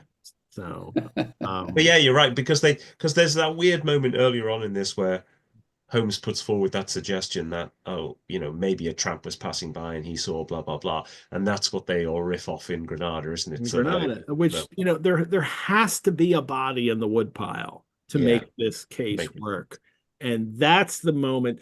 As I love this story, and then at the very end, I get the moment where I realize Doyle left a big hole at the end of his story, in that there needed to be a body, yeah. and he didn't provide a body. There's a couple there's a couple of bits where he's not quite on the detail on this. The one that gets me is that Cornelius is an arch planner. He's held a grudge for 20 years. He's escaping his creditors. And yet, when he comes to write the will for McFarlane, he does it like 2 minutes before he's going to meet McFarlane. It doesn't quite ring true. So but as I was reading it again, I was thinking, well, maybe what's happening is the creditors are right on his heels now, and suddenly he's thinking, I'm going to have to put this plan into action, and he writes it. But there's little things like that, which, although you just mentioned the engineer's thumb. I mean, in the engineer's thumb, you've got a guy turning up at Watson's practice who's presumably been bleeding out for about 30 miles. So it's not that the detail is always that well tied up anyway. But yeah, there is an element to which there's some legitimate criticism about maybe some of this isn't quite knitted together as well. And the worst bit of that is definitely the rabbits at the end. Yeah. Yeah. So lots of praise, but I'm not going to ignore if there's something going on here that should have been fixed. Now, and that's also the days of, as much as I praise the days of one draft novels, which I think all novels should just be one draft, because they always worked in the past, people. So they would work now. That sometimes you can catch something like that. So there you go. All righty. Sometimes the tassel really plays with me, and I'm feeling it on me for my hat. Why do they have tassels? Does anyone know why a smoking hat has a tassel? I wonder. Keep away the flies, I suppose. Something to wave the smoke around so it stays off of even the hat. I have no idea why there's a tassel on these. I mean, it's decorative and it's nice, but I just wonder. No, there's no practical, I think, point to the tassel. Well, Sherlockians, as we're over the 2 hour mark, thank you for joining us for episode 33 of Sherlock Monthly. Mark and Ross, thank you guys. So, wait, before we end, Mark and Ross, let's talk about that. The place of this story in the kind of the history of what people do. Because Ross, you had sent me the link to the I think it was Ross, right? That sent me the link to the Russell Stock, the best of Sherlock. Randall Stock, the best of Sherlock website that does these fabulous. Has all the manuscripts and where they are, and a whole census of them, and all news about them, but he also has this page about the best stories, the best of the Sherlock Holmes stories. Let me share that page right here. And because this story's not on there. Here's the top 12 Holmes short stories, ranking the novels, the stories, ranking the collecteds. So, and how does a story rank for you guys in the top 12 stories. I Well, definitely, well, Ross, go you ahead. go. No, go All ahead. right. I was going to say, I always find it very surprising that this ranks as, in the middle as it does. I always think this is one of the better ones. And in fact, when Greenhouse Smith received the manuscript, he was supposedly criticized it for it being a bit of a crimeless story. I mean, you can go into whether or not there is crime in this or not, but there's certainly incident. Conan Doyle came back with, well, this is actually full of incident, it's full of deduction. And I've always sided with that kind of view. For me, in particular, that moment about, deducing what was going on with the writing of the draft will is such a brilliant moment. And the prestige at the end. I think those two moments alone really, make it stand out. But I do think, Conan Doyle, as I was saying earlier, Conan Doyle's slightly complicit in setting up that maybe that negative view of the return in the way that he has Holmes being quite so vulnerable and quite so exposed here in his desperation to, do something new with the format. Mm-hmm. But it shouldn't take us away from the fact that I think this is still a really, really good Sherlock Holmes story. One of the valuable things about Randall's page here, and I no need to scroll all the way to the bottom, but what he does here in a very scholarly way is compile and then analyze and compare all the major rankings that have been done over time at all these links. And it's a fascinating tour if you roam through it. And one of the things you'll see if you do that is that Norwood Builder, I think, is never ranked between 1920 and 2020 by anyone above number 20. But it's also never ranked below number 40. In other words, it's pretty consistently viewed as sort of a middling Sherlock Holmes story. And my own view is that its strengths vastly outweigh its weaknesses. Is it a top 10? No, but it's definitely better than top 20 or into the top 20. And I suspect that part of the reason it doesn't make it is because of the lack of the Watsonian flavor adventure. Neither of these people is ever at risk in this story.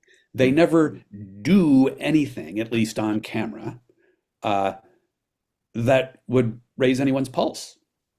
It's a very cerebral story. And as much as we love what goes on between Sherlock's ears, we need a little more. They're adventures. Yes. It's the adventure of the Norwood Builder, and Doyle is very careful to give us adventures all throughout. And this is a story that's not an adventure. And I wonder if I go through them all from the beginning till now, is this it's sandwiched Five between Orange Pips and is not an Dancing adventure. Men. Five Orange Pips is not an adventure. I mean, there's very few that right. really fall into this category of nothing adventurous takes place during the course of the story. Yeah. Very few. And even Five Orange Pips, off camera, there is some really bloodthirsty excitement. Yeah. So there's no physical dramatic tension. And I think that just, however good the other stuff is, it has no spice. It is the best tofu you'll ever have. But there's so much in this that works for me, and it's as we talked about the Holmes not being able to solve it. I'm faced with a crime that it's not there. Like I don't have access to the clue that would enable me to solve this until Oldacre, trips up, and then Holmes is able to jump on it because I'm looking for that thing that can help me solve it, and that is a brilliant part, and it is a great, theatrical ending that Sherlock loves to do. Absolutely. Well, thank you both. Everyone else, coming up next month, Scott Monty is going to be here of I Hear of Sherlock Everywhere fame. He's going to join me to decipher The Adventure of the Dancing Men. I want to thank our sponsor of Sherlock Monthly. I actually have Mondays written in my notes here. I'm wondering if that's going to be an issue with me going forward for a while now. Thank you to the sponsor of Sherlock Monthly. Lee, Lisa Washington. We couldn't do these shows without the generous support of our patrons. You can support the Rosenbach through donation. Your support helps us create more programs like this and also care for our collections. You can also become a member. Membership gives you early access and discounts to programs and courses. You can find out more at our website, rosenbach.org. Again, let me remind you, if you like these videos, to press that like button on YouTube and also to subscribe to this channel. Thank you, Mark. Thank you, Ross. Everyone, I am Edward G. Pettit of the Rosenbach Museum and Library, where the game is a book. Thanks, everyone. Bye-bye.